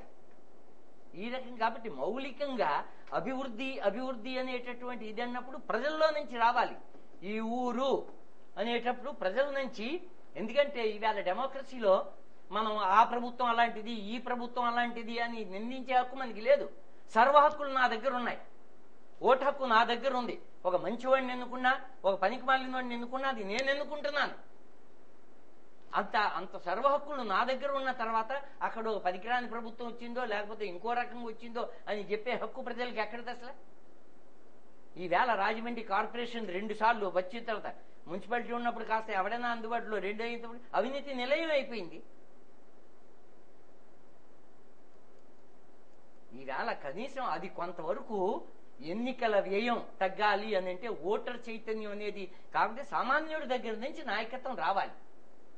లింగరాజు గారు చెప్పారు ఒకసారి, నేను అప్పుడు కాంగ్రెస్ ఏఐసిసి జరిగేటప్పుడే నన్ను ప్రతి ఏఐసిసికి జనం పంపించారయ్యా అని అనేవాడు. రోడ్డు మీద ఏమండే మీరు వెళ్ళలేదే అని అంటే వెళ్ళాలయ్యా వెళ్ళాలి, మరి ఇంటికాడు చూడాలి అని అంటే మా ఇంటికి ఓ బియ్యం బస్తా, నాకు టిక్కెట్టు అంటే జనం ప్రజల్ని నాయకుడిని ప్రజలు చేసేవాళ్ళు, వాళ్ళు ప్రజల కోసం పనిచేసేవాళ్ళు. ఈవేళ ఆ పరిస్థితి కాబట్టి మొట్టమొదట జరుగుద్ది. దీనికి ముందు కొన్ని వందల రాజమండ్రి, ఈ వేల్టిది కాదు, 1000 సంవత్సరాలు దీనికి నది ఒడ్డున ఉన్నటువంటి రాజమండ్రి నగరం నిరంతరం ఆ పాత ఊరిని పట్టుకొని రోజు రోడ్లు కొట్టడం పోయటం కంటే ఈవేళ మార్కెట్ని బయటికి తరలించేయండి, కొత్త ఊరిని డెవలప్ చేయండి. జనాభా పెరుగుతుంది కాబట్టి వాటిని నిరంతరం మనం నరుక్కుంటూ వెళ్ళి అవి వాటికంటే ఈవేళ బట్టల మార్కెట్ బయటికి వెళ్ళిపోయింది. ఎక్కడొచ్చిన ఒకనాడు ఆర్టీసీ బస్ స్టాండ్ ఇక్కడ కడుతున్నారు అని అంటే ఇక్కడైతే యాత్రికులు ఎలా వస్తారు, ఇక్కడ లాభం లేదు, ఏ స్టేడియమో అది పెట్టానని మేము ధర్నాలు చేశాం. ఈవేళ అది ఊరు సెంటర్ అయిపోయింది. కాబట్టి పట్టణం పెరిగేటప్పుడు దాని అవసరాలకు అనుగుణంగా ఇవాళ వెంకటేశ్వర మార్కెట్, అపరాల మార్కెట్ మొత్తం ఖాళీ అయిపోయింది. మార్కెట్ కూడా హోల్సేల్ ఐరన్ మార్కెట్ ఉంది, అలాంటి హోల్సేల్ లెమన్ మార్కెట్ బయటకు వచ్చేసింది. అలాగా కొంత దాన్ని అక్కడ నుంచి ఆ రకంగా రద్దీని తరలించాలి తప్ప అక్కడ రద్దీని పెంచుతూ నిరంతరం రోడ్లు వెడల్పు చేసుకుంటూ ఊరిని అది చేస్తే. ఇక పుష్కరాలకైతే గత పుష్కరాల్లో తెల్లవారితే పుష్కరం అనగా నామినేషన్ మీద కాంట్రాక్ట్ ఇస్తూనే ఉన్నారు. ఈవేళ ఈ పుష్కరం 2015లో వస్తుంది, తర్వాత 2027లో వస్తుంది. డేట్ ఫిక్స్ అయిపోయింది. మనం చెయ్యాలి అనుకునేటప్పుడు ఒక ప్రణాళికాబద్ధంగా ఓ సంవత్సరం ముందు నుంచి ఈ వేళ వరకు పుష్కరాలకు సంబంధించిన ఒక 10 ప్రారంభం అవ్వలేదు. అప్పుడు గాంధరం గారి ఎమ్మెల్యే అవనివ్వండి, రేపు గన్ని కృష్ణ గారి ప్రతినిధి అవనివ్వండి, లేకపోతే ప్రకాశ్రావు గారి ప్రతినిధి అవనివ్వండి, ఇంకో 3 నెలలు ఉన్నాయనంటే ఏం చేస్తారు? ఎవరికి కాదు ఆ జనమే చేరతారు. లేకపోతే ఇలా గబగబా ఇచ్చేయండి అని అంటారు. నా బోటోళ్ళకి ఇచ్చేస్తారు, ఎమ్మెల్యే గారు ఇచ్చారు, నేను వచ్చేస్తాను. 40 లక్షల రూపాయలు ఆనంద్ కళాకేంద్రం రిపేర్లకు ఇచ్చారు ఆ రోజు కాంట్రాక్ట్. అసలు మామూలుగా ఈ రకంగా కాబట్టి కొంత మనం వాటి మీద ప్రజా సంఘాలు పనిచేయాలి. ప్రజా సంఘాలకు ఏమీ అక్కర్లేదు. ఎలక్షన్ టైంలో నాకు 100, 500, 1000, 2000 ఇచ్చారో లేదో ఆ తర్వాత పట్టించుకునే పరిస్థితి నాకు లేనప్పుడు ఈ రకమైనటువంటి వ్యవస్థే మనకి అవుద్ది. ప్రజల్లో ఆ చైతన్యం వచ్చి ఎందుకంటే పుష్కరాలకి ఈవేళ 14 కూడా 3 నెలలు అయిపోయి 4వ నెలలో పెట్టాం. ఇంకెన్నాళ్ళు ఉంది మనకి? 9 నెలలు ఇది 15 రావటానికి. ఇప్పటికీ ఒక పని ప్రారంభం కాలేదే. రేవులన్నీ ఎలా ఉన్నాయి? దేశం నలుమూలల నుంచి రాజమండ్రి వస్తారు. గంగా స్నానం చేసినోడు గోదావరి చెయ్యాలి. ఇక్కడ కూడా 1 కోటి లింగాలు ఉన్నాయట, ఒక లింగమే తక్కువ. కాకి తీసుకెళ్లి కాశీలో పారేసిందట. కాబట్టి అది గంగా నది అయింది, మనం గోదావరిలో ఉండిపోయాం. ఏమంటే వీరేశలింగారి ఆ విగ్రహం మీరే తీసుకెళ్లి మూల పారేశారు. ఏమంటే అది అలాగా మనం అటువంటి కనీసం రేవులు ఎక్కడెక్కడి నుంచో వస్తారు, వాళ్ళు రాజమండ్రి కోసం ఏం చెప్తారు? దాని మీద నిరంతరం రోజు పురపాలక సంఘం నుంచి కంపల్సరీ స్నానాలు చేసేటటువంటి 3-4 రేవుల్లో డైలీ శానిటేషన్ ఉండాలి. ఏదో పండగలు వచ్చినప్పుడు శివరాత్రి వచ్చిన రోజునో చేయటం అనేటటువంటిది కాకుండా ఎందుకంటే రోజు బస్సులు వస్తూనే ఉంటాయి. తిరుపతి వెళ్ళిన యాత్రికులు బస్సులు వస్తూనే ఉంటాయి. ఇలా ముక్కు మూసి అది చూసి వాడు ఇంకా ఏదో వచ్చామని గోదావరి నీళ్ళు ఇలా జల్లి అలా వెళ్ళిపోతాడు తప్ప. కాబట్టి దీని మీద వచ్చేటటువంటి వాళ్ళు ఎన్నికల్లో నిలబడ్డప్పుడు మనకి రాజకీయ పార్టీలు ఎన్నికలు అయిపోయి ప్రజలు ఎన్నికలు అయిన తర్వాత కాస్త అఖిలపక్షంలాగా చేస్తే రేపు పుష్కరాల్లోనైనా మన రాజమండ్రి కీర్తిని మనం దశ దిశల వ్యాప్తి చేయడానికి ఉపయోగపడిన వాళ్ళు అవుతాం. ఓకే అండి, రాజకీయాల్లోకి వద్దామండి. కృష్ణ గారు చెప్పండి, ఇప్పుడు బీజేపీకి పొత్తులో భాగంగా మీరు ఈ సీటు కేటాయించారు, మీ పార్టీలో ఇంకా బీజేపీకి సర్దుబాట్లు జరగలేదు, అభ్యర్థి ఇంకా ప్రకటింపబడలేదు అధికారికంగా. ఈ నేపథ్యంలో రేపటి ఎన్నికలను ఏ విధంగా ఎదుర్కోగలరు అనుకుంటున్నారు? బీజేపీ తెలుగుదేశం పార్టీ శ్రేణులు కలిసి ఎలా పనిచేస్తాయి? ఇప్పటికీ పెద్ద ఎత్తున నిరసన కార్యక్రమాలు, టికెట్ మార్చాలన్న వివాదాలు నడుస్తున్నాయి, మీరేమంటారు? ఇప్పుడు రెండు ప్రధాన పార్టీలు, 2 లేక 3 ప్రధాన పార్టీ ఏదైనా అనవచ్చు, ఎలక్షన్స్ వస్తున్నప్పుడు వాళ్ళ పార్టీ ప్రయోజనాలు కానివ్వండి, లేదా రాష్ట్ర ప్రయోజనాలు కానివ్వండి, లేదా దేశ ప్రయోజనాలు కానివ్వండి, వీటిని దృష్టిలో పెట్టుకుని మనం కలిసి పోటీ చేద్దాం, సీట్లు సర్దుబాటు చేసుకుందామని చేయడం అనేది ఎలక్షన్లో సహజం. అది లాస్ట్ 2004లో అయినాయి, 2009లో అయినాయి, అదే 2009లో అయింది, 99లో అయింది, అవుతుంటాయి. ఇప్పుడు ఈసారి ఏంటంటే కొంచెం శ్రేణుల్లో కొద్దిగా అటు బీజేపీలో కానివ్వండి, ఇటు టీడీపీలో కానివ్వండి, అక్కడ తెలంగాణలో చూసుకుంటే అక్కడ కూడా అక్కడ ఉన్న పార్టీల్లో కానివ్వండి కొన్ని ప్రాబ్లమ్స్ వస్తున్నాయి. ఎందుకంటే ఎప్పటి నుంచో మేము ఈ సీటు, నేను ఇక్కడ ఇన్ఛార్జిని లేకపోతే ఇక్కడ ఎమ్మెల్యేని, నేను దీన్ని అభివృద్ధి చేసుకుంటూ వచ్చాను, 5 ఏళ్ళు దీని పార్టీని కార్యకర్తలు కాపాడుకుంటూ వచ్చాను, ఇప్పుడు నాకు కాకుండా వేరే పార్టీకి ఇస్తున్నారు లేకపోతే వేరే మనిషికి ఇస్తున్నారు అన్న బాధ ఉంటుంది, సహజం. అది కార్యకర్తలు సాధారణంగా ఇన్ఛార్జి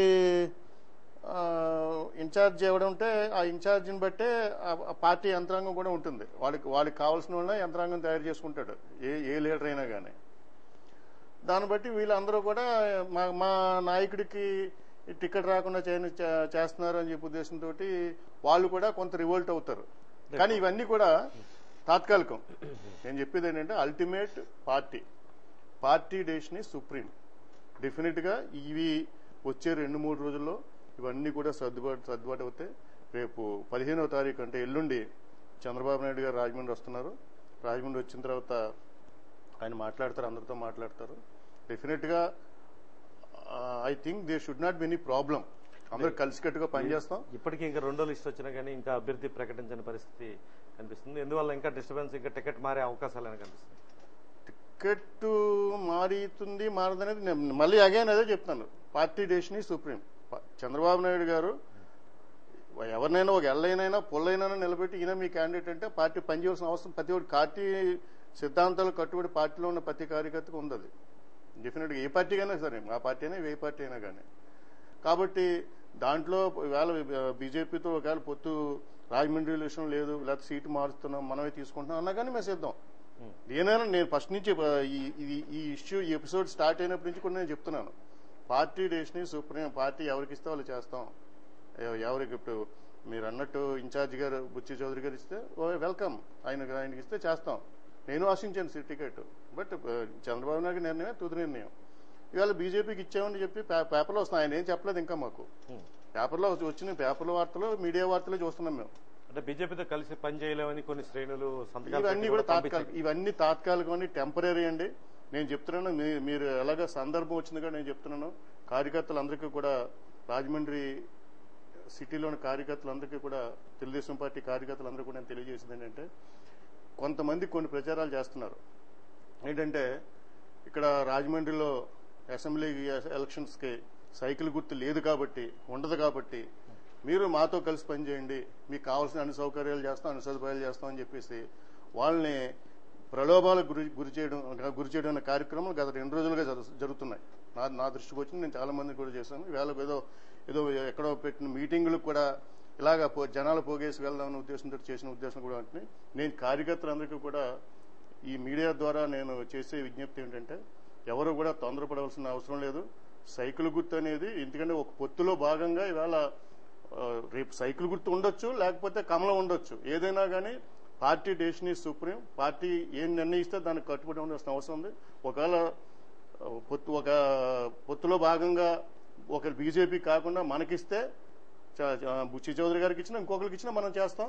అదేవిధంగా బీజేపీకి ఇచ్చినా బీజేపీకి వాళ్ళ క్యాండిడేట్ ఎవరైనా కానీ మనం చేయవలసిన అవసరం ఉంది. కాబట్టి మీరు ఎటువంటి ప్రలోభాలకు గురి కావాల్సిన అవసరం లేదు, నిరుత్సాహపడాల్సిన అవసరం లేదు, డిస్కరేజ్ పడవలసిన అవసరం లేదు. ఎందుకంటే రేపు ఎల్లుండి చంద్రబాబు నాయుడు గారు వస్తున్నారు. చంద్రబాబు నాయుడు గారు మన అందరికీ కూడా మనం ఏం చేయాలో అనేది చెప్తారు.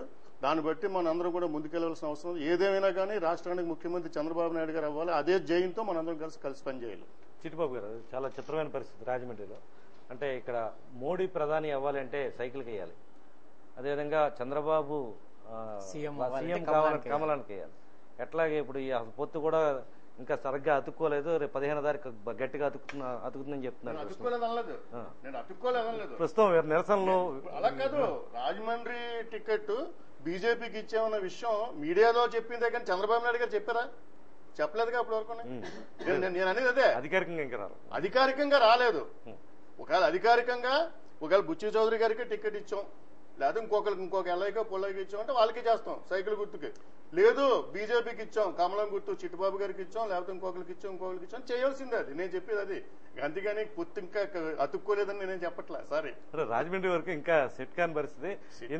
ఇంత పెద్ద ఎత్తున ఇన్ని వేల మంది, లేకపోతే కొంతమంది నిరసన కార్యక్రమాలు, ఫోన్లు, సంతకాలు, ఇంత గొడవ ఉందంటే ఆ టికెట్ వెనకాల చాలా మతలబు గొడవ అంతా జరుగుతుందని అర్థం కాదు. రాజకీయాల్లో ఇలాంటివి జరగడం అనేది, మీరు మీడియాలో ఉన్నారు, మీకు తెలుసు, ఇక్కడ ఉన్న వాళ్ళందరికీ తెలుసు ఎందుకు జరుగుతాయో, ఎలా జరుగుతాయో, ఎవరి కోసం జరుగుతాయో, ఎవరు చెప్తే జరుగుతాయో అందరికీ తెలుసు. ఓపెన్ సీక్రెట్ ఇది.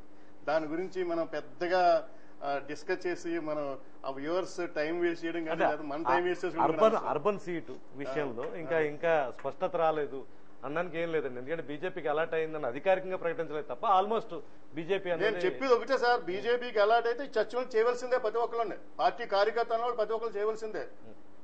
దాంట్లో there should not be second thought. Chittibabu garu, మీరు అంటే ఇప్పుడు వీళ్ళందరినీ ఎలా కలుపుకుని వెళ్ళబోతున్నారు, రేపు ఎన్నికల్లో ఏ విధంగా ఫేస్ చేయబోతున్నారు? మాకు కలుపుకెళ్ళే అలవాటు ఉంది. 84లో కూడా పొత్తు ఉంది, అప్పుడు సీట్ రాకపోయినా పొత్తులో పనిచేసాం. ఇక్కడ ఎన్టీ రామారావు ఉన్నప్పుడు 99లో పొత్తు వచ్చింది, 98లో మేము నెగ్గినా 98లో పొత్తు వచ్చింది. అప్పుడు కలిసి పనిచేసాం. 2004లో కలిసి పనిచేసాం. మాకు ఆ విధంలో అభ్యంతరం లేదు, మేము కలిసి పని చేయగలం ఎవరితోటైనా సరే, నప్పించుకొని కలిపి వాళ్ళని కూడా మాతో పాటు తీసుకెళ్ళగలం. కానీ మా స్లోగన్ ఒకటే, కమలాన్ని కోటేస్తే రాజమండ్రిలో చంద్రబాబు నాయుడు సీఎం అవుతాడు, సైకిల్ కోటేస్తే మోడీ పీఎం అవుతాడు. అది వాళ్ళు డెసిషన్ చేసుకుంటారు. అందుకని మీ స్లోగన్ తోటే ముందరికెళ్తున్నాం ఆల్రెడీ. అంటే ఇప్పుడు ఉన్న రెండోది ఏంటంటే ముఖ్యంగా ఇంకా అధికారికంగా రాజమండ్రి బీజేపీ కూడా ప్రకటించకపోవడం కారణం అంటే ఇంకా మిగతా సీట్ల మీద కూడా చర్చ జరుగుతుంది. ఎంపీ సీట్లలో కొన్ని సీట్ల మీద చర్చ జరుగుతుంది ఇంకా ఇప్పటికీ కూడా.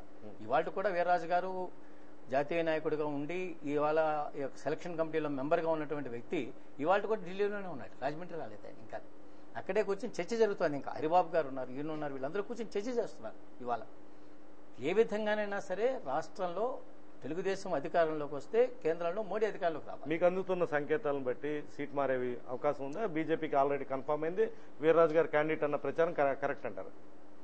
క్యాండిడేట్ ఎవరనేది నేను చెప్పను అఫీషియల్గా అనౌన్స్ అయ్యేదాకా, కానీ సీటు మాత్రం కన్ఫర్మ్డ్.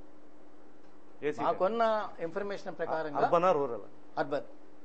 రాజమండ్రి సిటీలోనే చంద్రబాబు నాయుడు గారి టికెట్ ఇన్ సీట్ అది. మేము అడగలే ఆ సీట్, అసలు మేము అడిగింది ఎంపీ సీట్లు అడిగాం, కొన్ని చోట్ల ఎమ్మెల్యే సీట్లు అడిగాం, కానీ ఆయన ఈ సీట్ ఇచ్చారు. కారణాలు ఏంటంటారు? అది ఆయన చెప్పాలి, నేను చెప్పలేను. కృష్ణ గారు మీరైనా ఊహించగలరా? నేను చెప్తున్నాను కదా, చంద్రబాబు నాయుడు గారు చెప్పండి, లేదా పార్టీ అధికారికంగా చెప్పండి, మాకేం తెలియదు. అంటే టిక్ ఆయనే పెట్టారంటున్నారు. అది చిట్టుబాబు గారు చెప్పేస్తే దాని మీద నేనేం కామెంట్ చేయను, నేను కామెంట్ చేయలేను కదా. ఓకే, మీరు చెప్పండి. మీ పార్టీలో కూడా కొంత ఇబ్బందికరమైన పరిస్థితులు మొన్నటి కార్పొరేషన్ ఎన్నికల్లో చూసాం. పార్టీ కార్యాలయం మీద కూడా దాడులు జరిగిన సందర్భాలు, టిక్కెట్ల చేంజింగ్లు, మేయర్ క్యాండిడేట్లు ముగ్గురు మారడం, ఇంత గందరగోళం ఉంది. రేపటి ఎన్నికల్ని ఏ విధంగా ఫేస్ చేయగలుగుతుంది వైఎస్ఆర్ పార్టీ? మొదటి నుంచి కూడా నేను కాంగ్రెస్ వాదిగా ఉన్నాను. ఈ రాష్ట్ర విభజనలో అనుకోని పరిస్థితుల్లో రాష్ట్ర విభజన జరిగింది. విభజన జరిగిన నేపథ్యంలో ఇవాళ కాంగ్రెస్ పార్టీకి అంకిత భావంతో పనిచేసేటువంటి వ్యక్తి ఉండవల్లి అరుణ్ కుమార్ గారు. అటువంటి వ్యక్తిని సస్పెండ్ చేసిన తర్వాత ఇంకా కాంగ్రెస్ పార్టీ ఏ రాష్ట్ర విభజన కోసం ఆయన పోరాడాడు, అటువంటి వ్యక్తిని సస్పెండ్ చేసిన తర్వాత ఇంకా ఏకపక్షంగా పోతున్న కాంగ్రెస్ పార్టీని వేడాలకి తప్పదనుకుని చెప్పి వేయడం జరిగింది. జరిగిన తర్వాత ఇవాళ చనిపోయినప్పుడు రాజశేఖర రెడ్డి గారు కాంగ్రెస్ వాది ముఖ్యమంత్రిగానే చనిపోయాడు. ఆయన పేరునే తెలిసినటువంటి పార్టీ వైఎస్ఆర్ కాంగ్రెస్ పార్టీ. ఇవాళ ఆయన పేరు మీద వైఎస్ఆర్ కాంగ్రెస్ పార్టీ ఉన్న తర్వాత దాంట్లో జాయిన్ అయిన తర్వాత సహజంగా ఏంటంటే 10 సంవత్సరాలు ఎమ్మెల్యేగా చేసిన వ్యక్తి వస్తే ఈ యొక్క నాయకత్వంలో ఉండేటువంటిది ప్రతి పార్టీలోనూ సహజంగా ఏంటంటే కొద్ది నాయకత్వంలో ఉండేటువంటి గందరగోళం గడిబిడి అనేది ఉంటుంది. అయితే నేను ఎప్పుడు కూడా పనిచేసినప్పుడు అందరితోనూ సఖ్యతతోనూ సమిష్టిగా పనిచేశాను. అని చేత సహజంగా నేను వచ్చినప్పుడు ఏంటంటే వాళ్ళు మా మిసెస్ని అయితే మేయర్గా పెట్టండి బాగుంటుంది, మీరు శాసనసభ్యుడిగా చేశారు కాబట్టి అని చెప్పడం, తదుపరి ఇంట్లో కొన్ని పరిచయ కారణాల వల్ల నేను ఒప్పుకోవడం జరిగింది. అయితే జరిగిన పరిస్థితుల్లో నేను మాత్రం వచ్చిన తర్వాత పార్టీని రెక్టిఫై చేస్తూ ముందుకు తీసుకుపోతున్నాను. అందులో భాగంగా రేపు వైఎస్ఆర్సీపీ కూడా ఇక్కడ క్యాండిడేట్గా బొమ్మన రాజ్కుమార్ గారినే ఆల్రెడీ నాయకుడు జగన్ గారు అయితే ఒకటి చెప్పినా కూడా దాన్ని నేను మీరు అలా చేయండి ఇలా చేయండి అక్కడ చేయండి ఇక్కడ చేయండి పోటీ అని చెప్పినా కూడా దాన్ని నేను పోటీ చేయదలుచుకోలేదని నా అనుభవాన్ని కూడా ఒక ప్రచారం ఉంది. లాస్ట్ మినిట్ లో సూర్యప్రకాష్ గారు క్యాండిడేట్ అవుతారనుకుంటున్నారు. అంటే సహజంగా నేను క్యాండిడేట్ గా పోటీ చేయడానికి నేను సిద్ధంగా లేను. అలాగా సిద్ధంగా ఉండేటట్టయితే మెంటల్ గా నేనే ప్రిపేర్ అవుతున్నా ఒక అడుగు ముందుకు వేసేవాడిని. కానీ 10 సంవత్సరాలు చేసిన తర్వాత నా ఉన్న అనుభవాన్ని పార్టీ పరంగా ఉపయోగిద్దాం అనేటువంటి నిర్ణయానికి నేను స్పష్టంగా రావడం జరిగింది. అయితే గందరగోళం ఏంటంటే 10 సంవత్సరాలు చేశారు కదా, ప్రజల్లో బాగా ఒక విధమైనటువంటి అనేక కారణాల వల్ల ప్రజలతో మమేకమై ఉన్నారు కాబట్టి ఇదైతే బాగుంటుందని ప్రచారం జరగవచ్చు. కానీ పదవి కూడా వదలరని నమ్మకం కూడా ఉండొచ్చు. పదవి వదలరు అనే ఉండదు. కానీ నేనైతే మాత్రం పదవి మీద మాత్రం ఆ ధ్యాసలో లేను. నేను ఎంచేతంటే మెంటల్గా ఎప్పుడో ప్రిపేర్ అయ్యాను. నేను 10 సంవత్సరాలు చేశాను. కొన్ని రోజులు మనం గ్యాప్ ఇచ్చి మన అనుభవాన్ని ఎవరు వచ్చినా వాళ్ళకి ఉపయోగిద్దాం అనుకున్నాం. అందులో పార్టీ రేసులో బొమ్మన రాజ్కుమార్ ముందున్న దాంట్లో సహజంగా ఏంటంటే 10 సంవత్సరాలు చేసిన అనుభవంతో ఈయనైతే బాగుంటుంది అనేటువంటి ఇంటెలిజెన్స్ రిపోర్ట్ కానీ పార్టీకి ఉన్నటువంటి సమాచారం కానీ ఉండొచ్చు. అయితే నేనైతే మాత్రం పోటీ చేయడానికి సిద్ధంగా లేనండి అనేది మాత్రం స్పష్టంగా చెప్పడం జరిగింది. ఆయన వేరే ఆఫర్ కూడా ఇచ్చాడు, నువ్వు ఎక్కడ కాకపోతే ఆ నియోజకవర్గం చేయదు. నేను మాత్రం నియోజకవర్గాలకు వెళ్ళిపోయే అంతటి లేదు, ఊరు వరకు ఉంటానండి, నేను మాత్రం పోటీ చేయడానికి లేదు, ఇవ్వండి మనం రాజ్కుమార్కి ఇవ్వండి అని చెప్పి నేను స్పష్టంగా నేనే చెప్పాను ఆయనకి, జగన్ గారికి. ఇప్పుడు సీనియర్ శాసనసభ్యులుగా మీరు చెప్పండి, అంటే రాజమండ్రిలో దాదాపుగా పొత్తులో భాగంగా బీజేపీకి అర్బన్ ఖరారైంది అనుకుందాం. సోమవీర్రాజు గారిని అధికారికంగా ప్రకటించాల్సి ఉంది. అలాగే మీ పార్టీ నుంచి వైసీపీ అభ్యర్థిగా బొమ్మన రాజ్కుమార్ గారు నిలబడే ఛాన్స్ ఉంది. తాజాగా ఈ రోజు సమైక్యాంధ్ర పార్టీ నుంచి శివరాం సుబ్రహ్మణ్యం అభ్యర్థిగా దిగుతున్నారు రాజమండ్రి అర్బన్ లో. వాసనశెట్టి గంగాధరరావు గారు కూడా అధికారికంగా ప్రకటించాల్సి ఉంది, కాంగ్రెస్ పార్టీ అభ్యర్థిగా. ఈ నేపథ్యంలో పోటీ ఎలా ఉండబోతుంది, ఏ విధంగా మీరు అంచనా వేస్తున్నారు? పోటీ ఎవరి మధ్య ప్రధానంగా నడిచే అవకాశం? అంటే నేను 10 సంవత్సరాలు చేసిన శాసనసభ్యుడిగా ప్రజలని దగ్గరుండి చూసినటువంటి వ్యక్తిగా ఎవరు ప్రజలకి ఈ పథకాలు కానీ స్కీములు కానీ ఎవరి వలన వచ్చినాయి అనే దానికి ప్రజలు ఆలోచించుకుంటారు. అలాగ ఆలోచించుకునే దాంట్లో ఎక్కువగా మాత్రం రాజశేఖర రెడ్డి గారు వల్ల మాకు పెన్షన్ వచ్చినా, ఒక ఇల్లు వచ్చినా, ఒక రేషన్ కార్డు వచ్చినా, ఒక ఆరోగ్యశ్రీ వచ్చినా, పిల్లలకి ఒక విధమైన ఇంపాక్ట్ ఉందనేది నా వ్యక్తిగత అభిప్రాయం. అందుచేత ఏంటంటే ప్రజల్లో బాగా కంపల్సరీగా మాత్రం ఆయన పేరు మీద తెలిసినటువంటి పార్టీ మీద మాత్రం ఇవాళ మొగ్గుగా ఉంటారనేది నేను విశ్వసిస్తున్నాను. ఫస్ట్ ప్లేస్ మీకు ఇచ్చుకున్నారు కదా, 2-3 ప్లేస్లు 4వ ప్లేస్ ఎవరికి వస్తుంది? ఇంకా దానికి ఎలా ఉంటుందంటే వాళ్ళు చేసుకుంటే ప్రచారం బట్టి ఉంటుంది. పథకాలు ఇప్పుడు నేను ఏదైతే చెప్పాను ఫలానా వారి వలన ఇన్ని పథకాలు వచ్చినాయి, ప్రతి లబ్ధి పొందని ప్రతి కుటుంబం కూడా రాజశేఖర రెడ్డి గారి వల్ల లబ్ధి పొందామనేది ఒక ఫీలింగ్ ఉంది. అలాగే మిగతా ఇప్పుడు వస్తున్నటువంటి భారతీయ జనతా పార్టీ ఉంది, ఈ దేశం యొక్క స్వరూప స్వభావాలు మార్చేటువంటి మోడీ గారి వలన అది ఇంపాక్ట్ ఎక్కడ, అది పార్లమెంట్కి ఉంటుందా అసెంబ్లీకి ఉంటుందా అనేది ఆయన ఇంపాక్ట్ బట్టి వాటర్ మీద ఉంటుంది అది ఇంపాక్ట్. ఆ వాటర్ కూడా చాలా ఇంటలెక్చువల్, ప్రతిదీ కూడా ఏంటంటే జాగ్రత్తగా చూసి చేయడం. అలాగే ఇప్పుడు రాబోయేటువంటి కాంగ్రెస్ పార్టీ ఉంది, రాష్ట్ర విభజన విషయంలో మరి ఎంతవరకు రియాక్ట్ అవుతారు, ఎలా రియాక్ట్ అవుతారు అనేది అదొక ప్రశ్న. కానీ సహజంగా ప్రజల్లో జరిగినటువంటి పరిస్థితులు పరిణామాల్లో ఎంతవరకు రిసీవ్ చేసుకుంటారు ప్రజల నిర్ణయం. అలాగే జై సమైక్యాంధ్ర పార్టీ ఉంది, అలా జై రాష్ట్ర విభజన జరిగిన తర్వాత సమైక్యాంధ్రాన్ని మళ్ళీ ఏ విధంగా కలుపుతారు, వీళ్ళు కలిపేటువంటి పరిస్థితులు ఎంతవరకు ఉన్నాయని ఓటర్ ఆలోచిస్తాడు. అంటే కుల సమీకరణ ఎంతవరకు ప్రాధాన్యత వహించే అవకాశం ఉంది? రాజమండ్రి కులాల కురుక్షేత్రంగా రేపటి ఎన్నికల్లో మారే అవకాశాలు కనిపిస్తుంది. అంటే సహజంగా ఎలా ఉంటుంది అంటే కులాల కురుక్షేత్రం అనేది స్థానిక సంస్థల ఎన్నికలప్పుడు బాగా పనిచేస్తాయి. వార్డు వరకు ఇంచేత నా కులస్తుడు, నావాడు, నాకు తెలిసిన వాడు, నా బంధువు, ఇలాంటివన్నీ. అది ప్లాట్ఫారం రాజమండ్రి వరకు వెళ్ళేటప్పుడు ఏంటంటే దాని ప్రభావం అతను కులం మీద అతను వాళ్ళని మోటివేట్ చేయడానికి పనికి వస్తుంది, ఇండైరెక్ట్గా చేయడం బాహాటంగా కొందరు ఏం చేస్తారంటే ఎందుకు మనం ఒక పార్టీలో కమిటీ అయిపోయినప్పుడు బాటంగా బయటకు వచ్చి తిరిగి చేస్తే రేపు పొద్దున్న మన క్రెడిబిలిటీ ఎలా ఉంటుంది అనేది ఎక్కువ శాతం ఆలోచిస్తారని నేను అనుకుంటాను.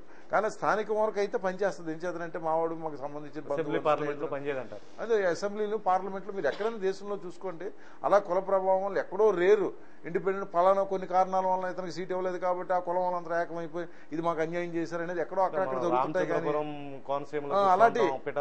అలాంటి రేర్ సంఘటనలు 1%, 2%. కానీ ఎక్కువ శాతం మాత్రం దేశంలో ఉన్న సామాజిక ఆర్థిక అనేక కారణాల వల్ల ఇంపాక్ట్ అయ్యే ఎలక్షన్స్ జరుగుతాయి అనేది నా అభిప్రాయం. ఉండవు. గంగాధర్ గారు మీరు చెప్పండి, మీ పార్టీ చాలా ఫేస్ చేయాల్సిన అవసరం ఉంది. ఇప్పుడు రాష్ట్ర విభజన మీ పార్టీ వల్లే జరిగింది, హస్తం పార్టీకి ఓటేసే అవకాశం లేదు అనే ప్రచారంలో ఆ పార్టీలో టికెట్ కోరడం అనేది చాలా ధైర్యంతో చేసిన పని, ఒక ఎంతో సాహసంతో చేసే పనిగా జనం చెప్పుకుంటున్నారు. మీరు అయినా కానీ మీరు ఎదురొడ్డి దానికి టికెట్ అప్లై చేశారు, ఇప్పుడు ఇంకా ప్రకటించాల్సి ఉంది. ఈ నేపథ్యంలో ఓటర్లను ఏ విధంగా మీరు ఆకట్టుకుని గెలిచే అవకాశాలు ఉన్నాయి?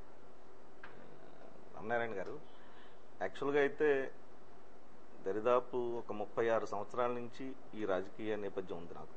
దరిదాపు జక్కంపూడి రామ్మోహన్ రావు గారికి ప్రధాన అనుచరుడుగా, అలాగే ఉండవల్లి అరుణ్ కుమార్ గారి శిష్యుడిగా పోరాటాలు చేయడంలో నాకున్నటువంటి అనుభవం నాకుంది. ఈ కాంగ్రెస్ పార్టీలోనే అనేక రకాలైనటువంటి పోరాటాలు చేశాను. ఇదే పార్టీలో పార్టీ నేతలను అధిగమించి కూడా నేను వెళ్ళినటువంటి సందర్భాలు చాలా ఉన్నాయి, వ్యతిరేకించి కూడా వెళ్ళిన సందర్భాలు ఉన్నాయి. ఇవాళ ఈ విడదీసినటువంటి సాంప్రదాయం ఏదైతే జరిగిందో కాంగ్రెస్ పార్టీ కానీ కాదు, ఇవాళ తెలుగుదేశం పాలిట్ బ్యూరో నిర్ణయం, అలాగే నారా చంద్రబాబు నాయుడు గారి నిర్ణయం, అలాగే వైఎస్ఆర్ పార్టీ ఒక ముందుకు అడిగేసి ఆర్టికల్ 3 ప్రకారం కూడా చేయాలని చెప్పేసినటువంటి పరిస్థితుల్లో సాధారణంగా చిన్న చిన్న గ్రామాల్లో ఒక తగు పరిష్కారం చేయడం కోసం నలుగురు దగ్గర పెట్టినప్పుడు ఓ ముచ్చెలకు రాయమంటారండి. జనరల్గా నలుగురు కలిసి ఒక లెటర్ మీద సంతకం పెట్టేసి ఇస్తారు. దాన్ని ఆ పెద్ద ఏదైతే తీర్పు చెప్తాడో దాన్ని అనుసరించి నడుస్తూ ఉంటుంది. అలాగే ఇవాళ కూడా ఈ రాజకీయ పార్టీలన్నీ ఇచ్చినటువంటి నేపథ్యంలో అక్కడ విడదీసినటువంటి పరిస్థితి అయితే ఒక కాంగ్రెస్ పార్టీని నిందించడం అనేది మాత్రం సరికాదు. అంటే పెద్ద విచక్షణ రహితంగా విడదీసినటువంటి పరిస్థితి. గంగాధరం గారు, ఇప్పుడు టీవీలో చూస్తుంటే రోజు టీవీలో తెలంగాణ ఇచ్చింది మేమే అని చెప్పేసి ఇందిరం కాదు ఎవరు సోనియా ఇచ్చింది తెలంగాణ అని చెప్పేసి అక్కడ ఉన్న పరిస్థితులు సార్ మీకు తెలియదు కాదు, నాకు తెలియదు కాదు. వాస్తవం అయితే అక్కడ అలా చెప్పుకోకపోతే అక్కడ ఓట్లు పడదు. ఇవాళ ఇది కూడా కాదు, వాస్తవ పరిస్థితులు వాస్తవంగా చెప్పాల్సి వస్తే అన్ని కూడా ఆ రోజు భారతీయ జనతా పార్టీ అండలేకపోతే జరిగేదే కాదు. ఇవాళ వాస్తవంగా చెప్పాలంటే ఆ పార్టీ అండలేకపోతే వాళ్ళు జరిగేదే కాదు. ఇలాంటి పరిస్థితులు ఉంటే ఖచ్చితంగానండి. తెలుగుదేశం పార్టీ అంత ఇది చేసిందో అలాగే భారతీయ జనతా పార్టీ అలాగే చేసింది, వైఎస్ఆర్ పార్టీ ఇంకొక అడుగు ముందుగా ఇంకో రకంగా చేసింది. ఇవాళ ఏదేమైనప్పటికీ పాపాన్ని అంతా చుట్టుముట్టేసి ఒక్క కాంగ్రెస్ పార్టీ మీద వేయడం అనేది సరికాదు. తలా పాపం తలా పిడికడని చెప్పేసి ఇవాళ పార్టీకి ద్రోహం చేసి బయటకు వెళ్ళిపోయినటువంటి వాళ్ళు ఇవాళ ఎన్నో రకాలుగా మాట్లాడుతున్నారు. ఇది సరైనది కాదు. వ్యక్తిగతమైనటువంటి విమర్శలు నేను వెళ్ళను, కానీ పార్టీని విమర్శిస్తే మాత్రం ఖచ్చితంగా నేను ఫైట్ చేస్తాను. ఇవాళ అన్ని కార్యక్రమాలు అంటే పోరాటాలు చేసి ఉన్నటువంటి పరిస్థితుల్లో ఇవాళ ఒక సామాన్యుడిగా నాకు ఉన్నటువంటి అనుభవం మేరకు ఇవాళ కాంగ్రెస్ పార్టీ అవకాశం కల్పిస్తుందని చెప్పేసి నేను భావిస్తున్నాను. అందుకు తగినట్టుగానే ఇక్కడ ఉన్నటువంటి పరిస్థితులను ఆకలింపు చేసుకుని ప్రతి ఓటర్కి అనే కాకుండా ప్రతి విషయంలోనూ నేను రాజమండ్రిలో రోడ్ల మీద తిరిగేవాడిని, ప్రజలకు అందరికీ అందుబాటులో ఉండేటువంటి వ్యక్తిని. ఇవాళ ఎల్లప్పుడూ నా సెల్ ఫోన్ మోగుతూనే ఉంటుంది. కట్టే పరిస్థితి అయితే లేదు. మాకు ఇంటికి గేట్లు లేవు, ఏముండవు. ఖచ్చితంగా ఎవరైనా ఎప్పుడైనా సరే నా రోడ్డు మీదైనా పట్టుకోవచ్చు, ఇంటికాడికైనా డైరెక్ట్ గా వచ్చేటువంటి పరిస్థితి ఉంది.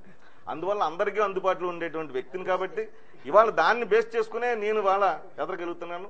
ఖచ్చితంగా నాకు ఒక ఇమేజ్ పార్టీ కల్పించింది కాబట్టి ఒక సామాన్యుడిగా, ఒక మోటార్ కార్మిక సంఘాల నుంచి వచ్చిన వాడిని, పార్టీ నుంచి వచ్చినటువంటి వాడిని, మధ్యతరగతి కుటుంబీకుడిని ఇవాళ జాతీయ పార్టీలు అయినటువంటి మరి కాంగ్రెస్ పార్టీ అవ్వచ్చు, బీజేపీ అవ్వచ్చు, ఇవాళ మరి ఒక మధ్యతరగతి కుటుంబానికి చెందినటువంటి వ్యక్తుల్ని చేయడం ద్వారా ఒక మంచి సంకేతాన్ని ఇచ్చేయని చెప్పి నేను భావిస్తున్నాను. అదే విధంగా నేను ఎదరికెళ్తాను. అందులో అనమాట. ఓకే, మీరు చెప్పండి సార్. ఇప్పుడు రేపు రాబోయే ఈ ఎన్నికల కృషి, సార్వత్రిక ఎన్నికల్లో ఏ పార్టీకి అనుకూలంగా ఓటర్ వ్యవహరించే అవకాశం ఉంది, లేకపోతే ఇప్పుడు రాజమండ్రి ఓటరు తన విచక్షణను ఏ విధంగా ఉపయోగించాలని మీరు కోరుతున్నారు? ఇంటలెక్చువల్ గా మీరు ఏ విధంగా వాళ్ళు ఓటు వేసే ముందు ఎలాంటి అభ్యర్థిని ఎన్నుకోవాలని మీరు సూచిస్తున్నారు? ఒకటే అండి, ఇప్పుడు గంగాధర్ గారు చెప్పారు ఫస్ట్ నుంచి కాంగ్రెస్ పార్టీలోనే ఉన్నామని చెప్పేసి అన్నారు. ప్రతిదానికి ఒక లిమిట్ ఉంటుంది. అది వెట్టి చాకరీ విధంగా అవ్వకూడదు. అది కాంగ్రెస్ పార్టీ రాష్ట్ర విభజన చేసింది. నేను ఫేస్బుక్లో యాక్టివ్గా ఉంటాను. మీరు ఫస్ట్ నుంచి నా ఫేస్బుక్ పోస్టింగ్ చేస్తే నేను రాష్ట్ర విభజనకి అనుకూలమైన విభజన అవ్వాలని ఉన్న వాటిల్లో నేను ఫస్ట్. కానీ the way it has been done, ఎలా జరిగింది అనేది చాలా అసలు ఏం ప్లానింగ్ లేకుండా కట్ చేయడం అనేది కట్ చేసేది. పోలవరం ఇస్తున్నాము, ఆంధ్రాకి ఇస్తున్నాము, పోలవరం ప్రాజెక్ట్ నేషనల్ ప్రాజెక్ట్ అన్నారు. ముంపు గ్రామాలు తెలంగాణకి ఇచ్చారు. అది ఆ బిల్లు ఎందుకు పరచలేదు ముందు? అది ఆలోచన చేయక్కర్లేదా? అది ముంపు గ్రామాలు ఆంధ్రాలోకి సీమాంధ్రలోకి రావాలి అని ఆలోచన చేయక్కర్లేదా? అంతా అయిపోయిన తర్వాత మేము ఆర్డినెన్స్ పాస్ చేసామంట. ఆర్డినెన్స్ రాష్ట్రపతి ఆపారు, అది అవ్వలేదు, అదే ఆపేశారు అది. సో ఇప్పుడు ఆ ముంపు గ్రామాలు కేసీఆర్ నేను ఇవ్వను అంటున్నాడు కేసీఆర్. ఏ పార్టీ? కాంగ్రెస్ పార్టీ ఇప్పుడు వాళ్ళ మేనిఫెస్టోలో పెట్టారా ముంపు గ్రామాలు నేను సీమాంధ్రలో కలుపుతున్నాము అని చెప్పేసి? ఈరోజు కాంగ్రెస్ పార్టీ సీమాంధ్ర కానీ తెలంగాణ కాంగ్రెస్ పార్టీ కానీ చెప్తున్నారా? పోలవరం రాకుండా భద్రాచలం ముంపు గ్రామాలు లేకుండా పోలవరం ఎలా ప్రాజెక్ట్ కంప్లీట్ చేస్తారు? ఇది ఒక ఆలోచనతోటి డివైడ్ చేసి మనం సక్రమంగా చేయాలి అనేది కాకుండా ఏదో మేము చేసేసాం, మేము పూర్తి చేసామన్న టైప్లో చేశారు. కానీ ప్రాంతాలను ఇబ్బంది పెట్టి ఓట్ల కోసం, సీట్ల కోసం రాజకీయం టోటల్గా సీమాంధ్రకి అన్యాయం చేసినటువంటి డివిజన్ ఇది. డివిజన్ కి అడ్డుపట్టంగా డివిజన్ అక్కర్లు చేశారు అని కాదు, దీంట్లో అంటే కాంగ్రెస్ సక్రమంగా లేదు. ఈ రోజు కూడా అదే కాకుండా ఎలక్ట్రిసిటీ ఉంది, కరెంట్ ఆంధ్రప్రదేశ్ సీమాంధ్రలో ఇప్పుడు ఎక్కువ ప్రొడక్షన్ ఎక్కువ ఉంది. ఈ రోజు ఎవరినైనా మాట్లాడుతున్నారు, ఏ పార్టీ తెలుగు టీడీపీ కానీ బీజేపీ కానీ కాంగ్రెస్ కానీ మాట్లాడుతున్నారా? మేము సీమాంధ్రలో కరెంట్ సీమాంధ్రకే వాడతాము, మిగిలిన కరెంట్ తెలంగాణకి ఇస్తామని చెప్పేసి ఒక పార్టీని ధైర్యంగా చెప్తుందా? ఎవరు చెప్పట్లేదు. వీళ్ళందరికీ తెలంగాణలో మళ్ళీ ఓట్లు కావాలి. కేసీఆర్ ఒక్కడే ధైర్యం ఉన్న లీడర్గా, దమ్మున్న లీడర్గా తెలంగాణ గురించి మాట్లాడుతున్నాడు. సీమాంధ్ర గురించి ఈ రోజు మాట్లాడే పార్టీ ఒకటి లేదు. ఇక్కడ లేరు కాబట్టి అది వీళ్ళందరూ రెండు అన్ని పార్టీలు నేను చెప్పి, నేను బీజేపీ, టీడీపీ, సమైక్యాంధ్ర, జై సమైక్యాంధ్ర, మీరు చెప్పండి ఏ పార్టీ అని చెప్పండి, సీమాంధ్ర కోసం నేను పోట్లాడుతున్నాను, సీమాంధ్ర కోసం నేను రైట్స్ కోసం నేను ఫైట్ చేస్తున్నాను అని చెప్పిన పార్టీ ఏదైనా ఉందా ఈ రోజులో? డాక్టర్ గారు, ఇలాంటి సిచ్యువేషన్లో ఓటర్ ఏ విధంగా డిసైడ్ అవ్వాలంటారు? ఆప్షన్స్ ఏమీ లేవండి. నిజంగా మాట్లాడితే సీమాంధ్రకి ఆప్షన్స్ ఏమీ లేవు. ఇప్పుడు ఉన్నారు అన్ని పార్టీల వాళ్ళు ఉన్నారు. ఇప్పుడు చెప్పండి, వీళ్ళు ఎవరైనా కమిట్మెంట్ ఇవ్వగలరా? గంగాధర్ గారు మీరు చెప్పగలరా? మీరు కాంగ్రెస్ పార్టీ తరఫున ముంపు గ్రామాలు ఇస్తా అని, టీడీపీ తరఫున కానీ, బీజేపీ తరఫున కానీ, వైఎస్ఆర్సీపీ తరఫున కానీ ముంపు గ్రామాల పార్లమెంట్ రాజ్యసభలో మన ఆంధ్రప్రదేశ్ సంబంధించిన వెంకయ్యనాయుడు విపరీతమైన పోరాటం చేశారు. అరుణ్ జైట్లీ సహకారంతో ముంపు గ్రామాలు కలపాలి, ముంపు మండలాలే 7 మండలాలు కలపాలి జాతీయ ప్రాజెక్ట్ గా కాదు. మీరు ఆర్డినెన్స్ ఇస్తారు, ఇవ్వలేదు. మనకి స్పెషల్ ప్యాకేజ్ అడిగాం, స్పెషల్ గా మనకు కావాల్సినటువంటి రాజ్యాంగ సవరణ చేయాల్సి ఉండే. అప్పుడు రాజ్యాంగ నేను 370 రాజ్యాంగ సవరణ మాట్లాడలేదు, సవరణ చేయకుండా బిల్లు ప్రవేశపెట్టి అంతవరకు కరెక్ట్. దాని గురించి నేను మాట్లాడలేదు. అరుణ్ జైట్లీ గారే అది ప్రస్తావించి నేను చెప్పిన రామరాణి గారు దాని చాలా స్పష్టత ఉంది నాలో. మేము ఈ సమయం నేను డివిజన్ అడుగుతున్నా ఓట్స్ డివిజన్ అడుగుతున్నారు కానీ డివిజన్ జరగలేదు. అక్కడ ఓటింగ్ జరగలేదు రాజ్యసభలో. నేను చూసాను, లైవ్ గా చూసాను. అది నేను division I'm going for division అని చెప్పేసి వెంకయ్య నాయుడు గారు 4 సార్లు అన్నారు కానీ డివిజన్కి వెళ్ళలేదు. ఆర్డినెన్స్ లేకుండా అసలు ఎలా చేశారు? దానికి ఆర్డినెన్స్ తర్వాత ఎందుకు పెట్టారు? ముంపు గ్రామాలు లేకుండా ఎలా చేశారు? అది ఈ రోజైనా సరే కరెంటు గురించి మాట్లాడుతున్నారా? ఆంధ్రప్రదేశ్ కి ఎక్స్ట్రా కరెంట్ ఉంది, మా ఎలక్ట్రిసిటీ మేము వాడుకొని మిగతా తెలంగాణకి ఇస్తామని చెప్పేసి మాట్లాడుతున్నారు. రోజు 10 గంటలు పవర్ కట్ ఉంది. మనకి 10 గంటలు పవర్ కట్ చేస్తున్నారు. ఇక్కడ పల్లెల్లో అసలు కరెంటే లేదు, వ్యవసాయం ఎండిపోతుంది. ఈ విద్యుత్ గురించి సీమాంధ్ర విద్యుత్ ఇచ్చిన తర్వాత తెలంగాణకి ఇస్తాము అని ఒక పార్టీని ధైర్యంగా చెప్తున్నా. ఇప్పుడు ఈ రోజున బీజేపీ తరఫున చెప్తారా, వైఎస్ఆర్సీపీ తరఫున చెప్తారా, కాంగ్రెస్ తరఫున చెప్తారా, టీడీపీ తరఫున చెప్తారా? కరెంటు మేము ఆ సీమాంధ్రకి ఇచ్చిన తర్వాతే తెలంగాణ కరెంట్ ఇస్తాము. ఈ మాట ఎవరైనా చెప్పమని చెప్పండి సార్. మీరు ఎవరైనా చెప్పగలరా? అంటే రెండు రాష్ట్రాలు ఇంకా విభజన పూర్తిగా అవ్వకుండానే అంటే జూన్ 2కి ఒక నిమిషం అంటే డాక్టర్ గారు రైట్ చేసిన ప్రశ్న, 2 టీంలు వేశారు. అటు పిసిసి, అక్కడ పిసిసి, ఇక్కడ పిసిసి ఏర్పాటు చేశారు అన్ని పార్టీలు. కనీసం అంటే మన పవర్ ని మనం వాడుకోవడానికి, మన నీరు మనం వాడుకోవడానికి కాదు. రామనారాయణ గారు, దేశం గతంలో ఛత్తీస్గఢ్ కానీ, జార్ఖండ్ కానీ, ఉత్తరాంచల్ కానీ ఇవన్నీ విభజించినప్పుడు ఇలాంటి సమస్యలు రాలేదు. ఇప్పుడు ఆంధ్రప్రదేశ్కి ఎందుకు వచ్చినాయి అనే దాని మీద ఒక్కసారి దేశ ప్రజలందరూ కూడా దృష్టి పెట్టారు. ఇందులో ప్రధాన భాగస్వామ్యం ఎవరనంటే ఇటు పార్లమెంట్లో కానీ, రాజ్యసభలో కానీ ఒకటి కాంగ్రెస్, 2 భారతీయ జనతా పార్టీ. ఈ 2 కూడా యుద్ధ ప్రతిపాదన మీద, వారు పుట్టింగ్ మీద అర్జెంటుగా దేశాన్ని, ఈ రాష్ట్రాన్ని విభజించబోతే వచ్చే ప్రమాదం ఏంటండి?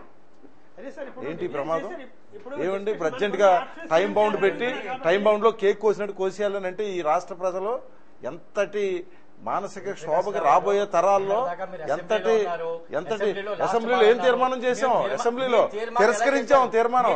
మా తీర్మానం గౌరవించారా? ఇవాళ ఎవ్వరు ఇవాళ పోనండి రాజకీయాలు ఎవరు రానివ్వండి అధికారంలోకి. ఇవాళ ఈ రాష్ట్ర విభజనని మేము అసెంబ్లీలో తిరస్కరించాం. మా పార్టీ వరకు మేము ఎక్కడ రాజీ పడలేదు. మేము ఇవాళ రాష్ట్ర అసెంబ్లీలో ఈ విభజన చెల్లదు, ఈ విభజన ఒప్పుకోము అని తీర్మానం ఉంది చూడండి. ఇవన్నీ వదిలేండి. ఇవాళ ఒకటి కాదు అంత పెద్ద ప్రతిపాదిక నేను ఎక్కడైనా ఆపారా చెప్పండి. ఉండండి, మన తెలుగుదేశం పార్టీకి అవకాశం. తెలుగుదేశం పార్టీ ఏముంటుందో విన్నాం.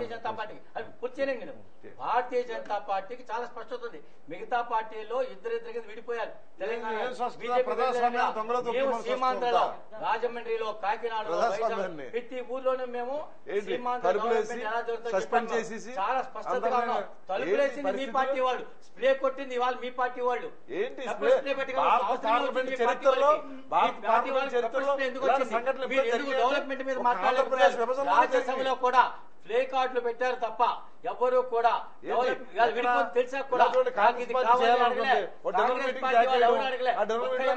లోక్సభలో ఎలా మాట్లాడతారండి వీళ్ళు? తెలుగుదేశం ఆమోదించిన తర్వాత మాత్రమే తీర్మానం పెట్టారు. గో బ్యాక్ టు ది చూపిస్తారు రికార్డ్స్ లో.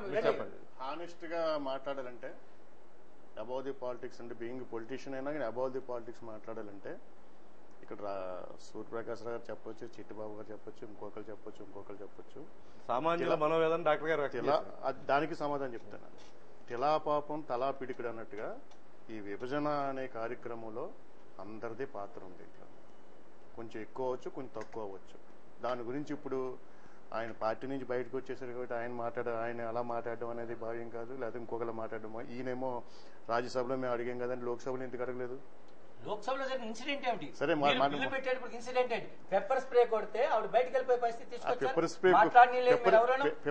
మీ తెలుగుదేశం వాళ్ళే ఒకళ్ళు కొట్టుకున్నారు. పెప్పర్ స్ప్రే ఇన్సిడెంట్ వచ్చినప్పుడు మీరు ఏం చేస్తున్నారు? మీరు అక్కడ ఏం చేస్తున్నారు? బీజేపీ వాళ్ళు అక్కడ ఏం చేస్తారు? మీరు తిరిగేసి కొట్టాలా? నేను ఇప్పటివరకు నేను మాట్లాడకూడదని మాట్లాడలేదు.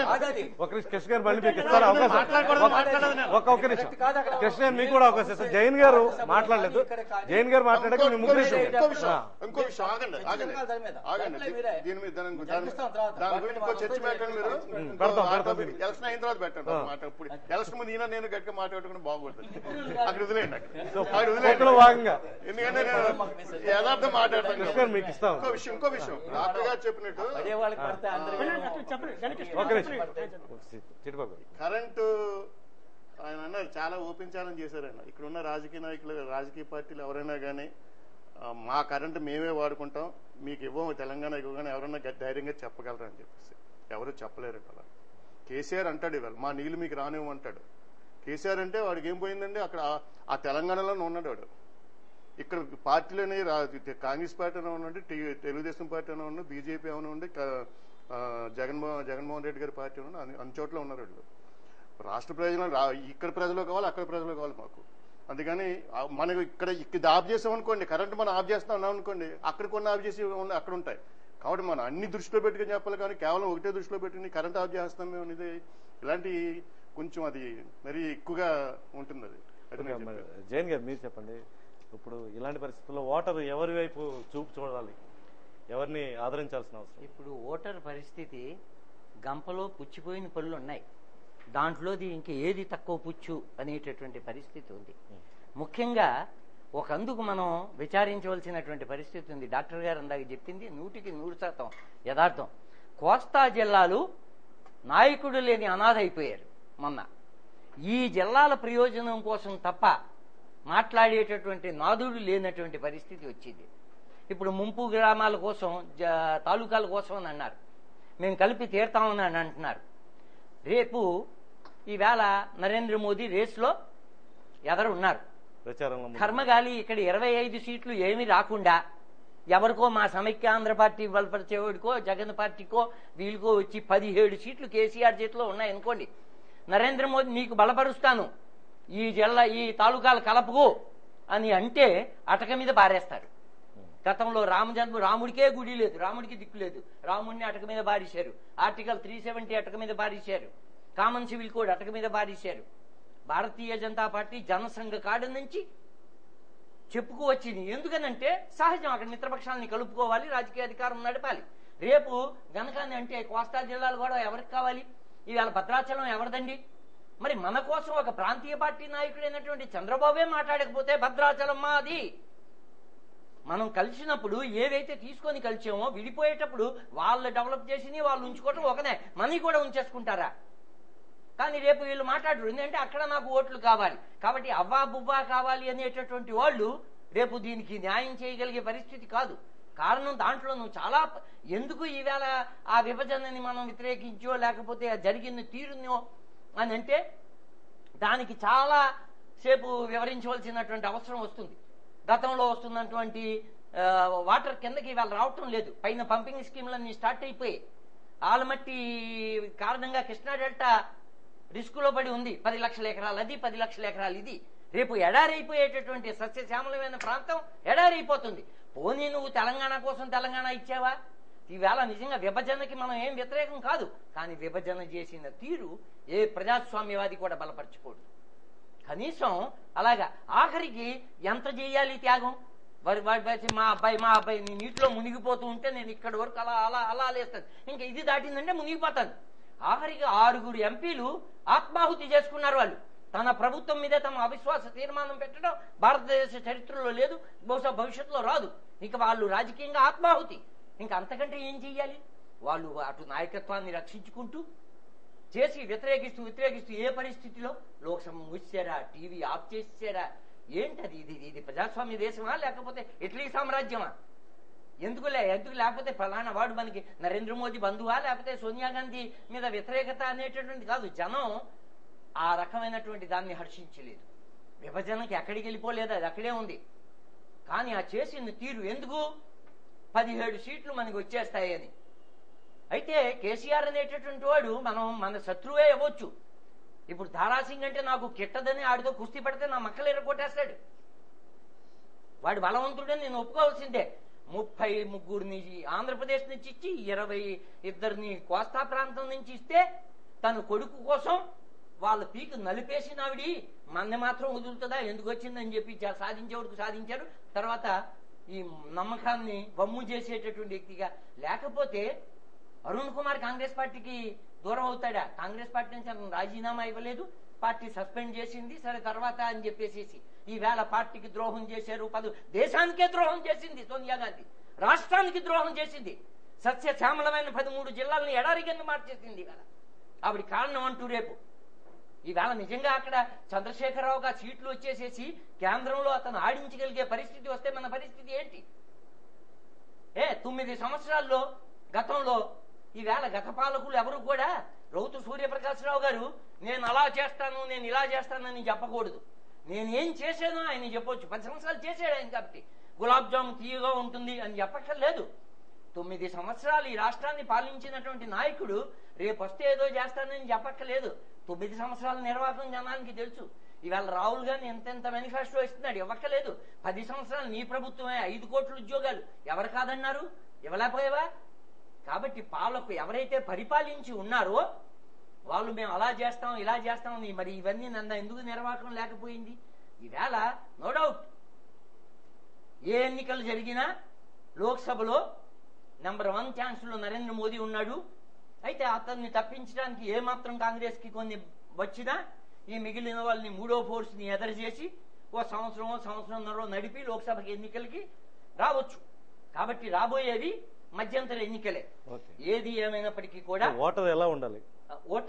ఓటరు ఈవేళ పార్లమెంట్ ఎన్నికల వరకు కేంద్రంలో ఒత్తాసు పలిగే పార్టీలకు అతీతంగా ఈవేళ ఆ స్థాయికి ఓటరు ఎదిగాడో లేదో మనకి తెలియదు. కానీ ఈవేళ ఉన్న పరిస్థితుల్లో అలా ఆలోచించి ఓటు వెయ్యకపోతే అర్థమైందండి. రేపు తెలంగాణలో ఏకపక్షంగా నిర్ణయం రాబోతున్నది.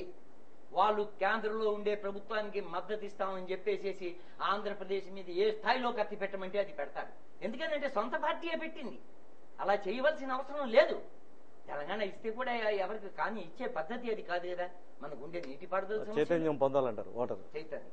ఓకే డాక్టర్ గారు లాస్ట్ ఇంకొక వేరే పాయింట్ ఇది. సమయం నుంచి డివైడ్ స్టేట్ని డివైడ్ చేశారు. ఆర్టికల్ 371D అలాగే ఉందంటున్నారు. 371D అంటే జోన్ స్టేట్ని 6 జోన్స్ 7 జోన్స్ చేసి ఆ జోన్లో ఉన్న వాళ్ళకి ఉద్యోగాలు అలాగే ఇస్తున్నారు. ఇప్పుడు స్టేట్ మళ్ళీ డివైడ్ చేశారు. మన ఆంధ్రప్రదేశ్లో కూడా జోన్స్ అలాగే ఉన్నాయండి. అంటే ఫర్ ఎగ్జాంపుల్ ఉద్యోగస్తుల విషయంలో చెప్తాను. ఈస్ట్ గోదావరిలో పనిచేసేటువంటి ఉద్యోగి కృష్ణా జిల్లాకి ట్రాన్స్ఫర్ కావాలంటే ట్రాన్స్ఫర్ అవ్వలేడు. అక్కడి కృష్ణా జిల్లా నుంచి గుంటూరు జిల్లా ట్రాన్స్ఫర్ అవ్వలేదు, అదొక జోన్ మారుతుంది. ఇప్పుడు క్యాపిటల్ వేరే పెడతారు, విజయవాడలో పెట్టారనుకోండి. ఇప్పుడు హైదరాబాద్ లోకల్ నాన్ లోకల్ ఈ జాబ్స్ సిచ్యువేషన్ ఎలా వస్తుందో సీమాంధ్రలో క్యాపిటల్ ఎక్కడ పెట్టినా కూడా మళ్ళీ ఇదే ప్రశ్న అవుతుంది. క్యాపిటల్ పెట్టిన చోట లోకల్ క్యాండిడేట్స్ మా ఉద్యోగాలు మాకే, మళ్ళీ మీరు రాకూడదు అని చెప్పేసేటువంటిది. ఆ 371D అనేది అది ఇంకా అలాగే కంటిన్యూ చేస్తున్నారు. బీజేపీ కాశ్మీర్లో మాత్రం ఒప్పుకోలేరు, కానీ ఆంధ్రప్రదేశ్లో మాత్రం దానికి ఒప్పుకుంటున్నారు. దాంట్లో ఆ 371D అనేది మొత్తం కంప్లీట్గా ఒక డివైడ్ అయిన స్టేట్లో ఆ జోన్స్ సిస్టమ్ ఉండకూడదు, జోనల్ సిస్టమ్ ఉండకూడదు. ఇక్కడ ఆ జోనల్ సిస్టమ్ ఉంటే మళ్ళీ ఎక్కువ రీజనల్ డిఫరెన్స్ ఎక్కువ తయారవుతాయి. సమస్య. అందరూ ఫైనల్ గా ఒక నిమిషంలో మీరు ఇచ్చే సందేశం ఏంటండి ప్రేక్షకులు? ఏ విషయం? ఈ ప్రోగ్రామ్ ద్వారా మీరు ఓటర్లకి ఏం చెప్పదలుచుకున్నారు?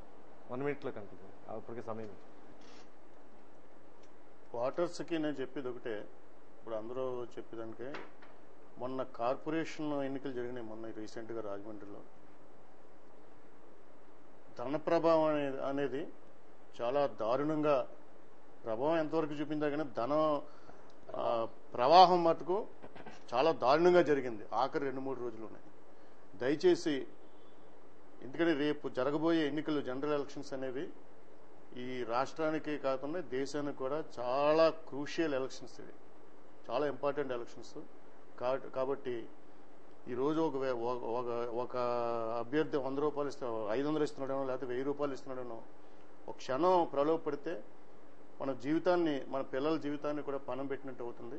కాబట్టి ధన ప్రభావానికి లోను కావద్దని చెప్పేసి మీకు నచ్చిన క్యాండిడేట్, నచ్చిన పార్టీకి ఎవరైతే ఈ రాష్ట్రాన్ని అభివృద్ధి పదంలోకి నడిపించగలరో, ఈ దేశాన్ని అభివృద్ధి పదంలో నడిపించగలరో అటువంటి క్యాండిడేట్కి మీరు ఓటేయండి. ధన ప్రభావానికి మాత్రం ఎట్టి పరిస్థితుల్లో మీరు లోను కాకండి. మంచి సందేశం. చిట్టుపక్కన ఫైన్ గా అభివృద్ధి వ్యక్తిత్వం యొక్క ఒక క్యాండిడేట్ యొక్క వ్యక్తిత్వము, వాళ్ళ నిబద్ధత, దాని ఆధారంగా ఓటేమని అడుగుతాం. అలాగే కృష్ణ గారు చెప్పినట్టుగా ధన ప్రభావానికి ఎట్టి పరిస్థితుల్లోనూ లోను కాకండి. లోనవుతే మనం నష్టపోతాం, మన రాష్ట్రం నష్టపోతుంది, మనం నష్టపోతాం తద్వారా. కాబట్టి అభివృద్ధి యొక్క ఆలోచన క్రమంలో ఉండే పార్టీలకు ఓటేయండి. సూర్యప్రకాష్ ఇప్పుడు 2 సార్లు శాసనసభ్యుడిగా చేసిన అనుభవం ఉంది. ఒక పక్కన సిగ్గుపడుతూనే చెప్పాల్సి వస్తుంది.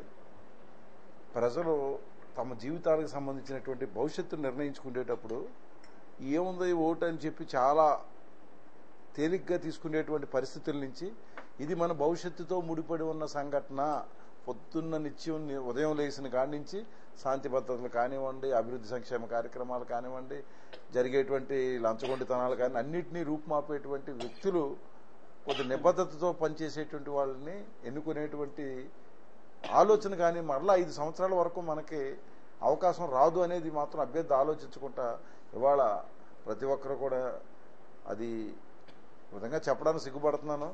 చాలా పూర్తిగా అందరిలోనూ కూడా ఈ ధన ప్రభావం అనేది బాగా ఇంక్లూడ్ అయిపోయింది. ఎంతవరకు ఇంక్లూడ్ అయిపోయిందంటే, రాకపోతే మాకు నన్ను శాసనసభ్యుడిగా నన్నే ఫోన్ చేసి ఏమంటే మాకు ఇంకా రాలేదండి అంటే నేనే వాటర్ స్లిప్లేమో అనుకున్నాను. వాటర్ స్లిప్లేమో వస్తాయమ్మా మున్సిపాలిటీ వాళ్ళు ఇస్తారమ్మంటే వాటర్ సూర్యప్రకాశ్రావు గారిని మన మధ్య కూడా ఫోన్లో మాట్లాడుతున్నప్పుడు ఏమన్నా మీరు ఈసారి పోటీ చేస్తున్నారని అడిగాను నేను.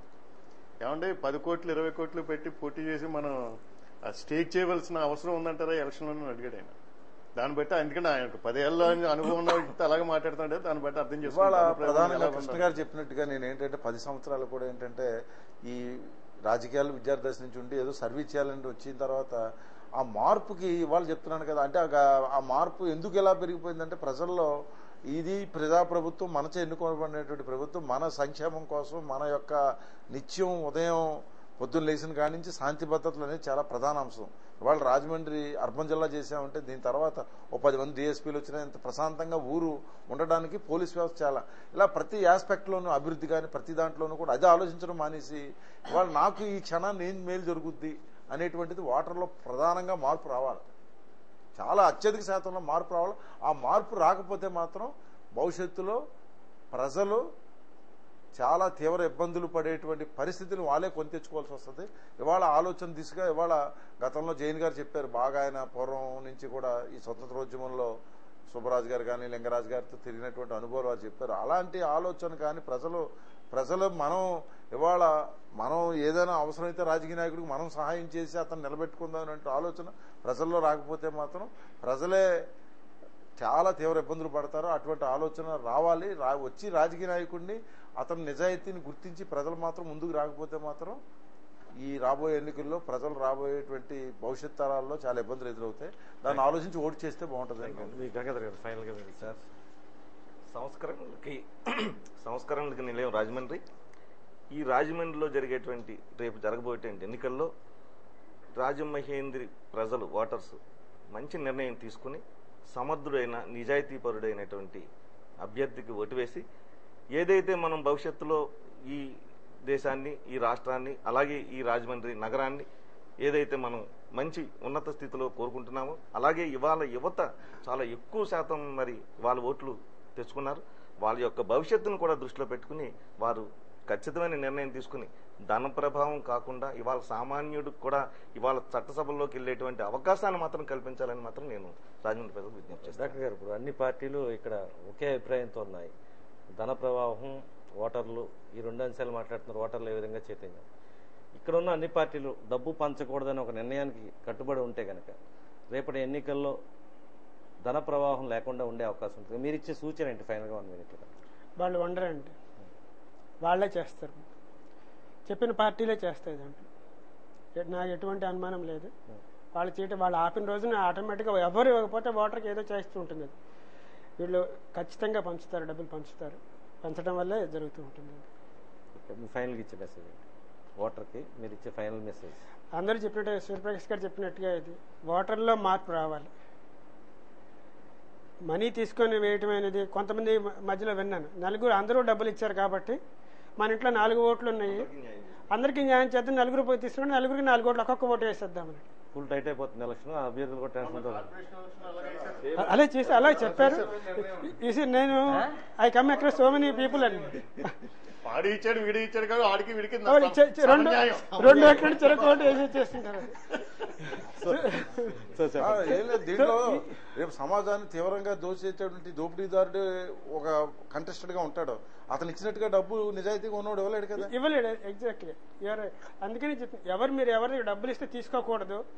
ఒకవేళ తీసుకున్నా కూడా మీ మనసుకి ఎవరు మంచి వ్యక్తి అంటాడు, ఎవరైతే మనకి సేవ చేయగలరో ఉంటుందో అటువంటి వాళ్ళకే ఓటు వేయండి.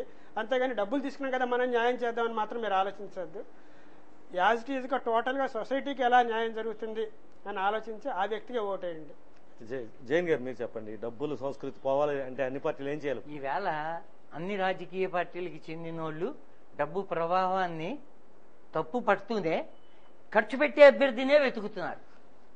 అభ్యర్థిత్వం ఇచ్చే చోటే ఎవరు ఎక్కువ. ఈవేళ చూస్తున్నాం, నిన్న రాత్రి వచ్చిన వాడు 20-25 సంవత్సరాలు బట్టి పార్టీ కోసం ఏడ్చినటువంటి వాడు పక్కన ఉన్నాడు. నువ్వు ఇంకా కొన్నాళ్ళు ఏడు, మనకి రెడీమేడ్ సరుకు దొరికింది. ఈవేళ పార్టీలు ఒకే రోజు ఒక అభ్యర్థి 3 పార్టీలు నిన్న వాడు అలా చేసి. కాబట్టి ఈవేళ ఇవన్నీ చెప్పడం వరకు బాగుంటాయి. మనం మాత్రం మొదటిది ఇప్పుడు దీనికి ప్రధానమైంది, రేపు ఆంధ్రప్రదేశ్ విభజన ఇష్యూ కోర్టులో ఉంది. అది కనుక ఫుల్ బెంచ్కి వెళ్ళింది అంటే విభజన ఆగినట్టే లెక్క. దీనికి మళ్ళీ కొత్త ప్రభుత్వం రావాలి, అప్పుడు ఏం జరుగుద్దో ఏంటో వేరే విషయం. కాబట్టి కనీసం ఈవేళ ఉన్నటువంటి ప్రధానమైనటువంటి సమస్య కోస్తా జిల్లాల కోసం, కోస్తా జిల్లాల న్యాయం కోసం పరితపించేటటువంటి ఒక నాయకత్వాన్ని మనం పెంపొందించకపోతే నాకు 2 కళ్ళు ఉన్నాయి, నాకు 2 కాళ్ళు ఉన్నాయి, లేకపోతే నాకు అది ఉంది అనేటటువంటి అవ్వ కావాలి, బొవ్వ కావాలి, ఇది అని అంటే వాడు మటుకు మాత్రం మనకి న్యాయం చేస్తాడు అనేటటువంటిది విశ్వసించే పరిస్థితిలో కనుక ప్రజలు ఇంకా ఉంటే వాళ్ళు ఇంకా మునిగిపోయిందట్టే. దీన్ని ఆ భగవంతుడే మనని రక్షించాలి తప్ప మన ఇంకెవరూ రక్షించలేరు. థ్యాంక్ యూ జైన్ గారికి, డాక్టర్ శ్రీనివాస్ గారికి, అదేవిధంగా వాసనెట్టి గంగాధరరావు గారికి, గన్ని కృష్ణ గారికి, గరిమెల్లి చిట్టిబాబు గారికి, సిట్టింగ్ ఎమ్మెల్యే రౌత్ సూర్యప్రకాశ్రావు గారికి ప్రత్యేకంగా ధన్యవాదాలు. తమ విలువైన సమయాన్ని ఇక్కడ వెచ్చించి రాజమండ్రి అభివృద్ధికి, అదేవిధంగా రాజకీయ పరిణామాలు, ఓటర్లు ఏ విధమైన చైతన్యం పొందాలి, డబ్బు ఖర్చు పెట్టకుండా ఉత్తమమైన అభ్యర్థులను ఏ విధంగా గెలిపించుకోవాలనే అంశానికి సంబంధించి, రాష్ట్ర విభజన నేపథ్యంలో విభజన నిర్ణయాన్ని ఏ విధంగా అడ్డుకోవాలనే అంశానికి సంబంధించి వీరంతా కూడా చర్చించినందుకు ధన్యవాదాలు తెలియజేసుకుంటూ ఇంతటితో ఈ కార్యక్రమం ముగిస్తున్నాం. మరో అంశంలో మళ్ళీ కలుద్దాం. అందరికీ సెలవు, నమస్కారం.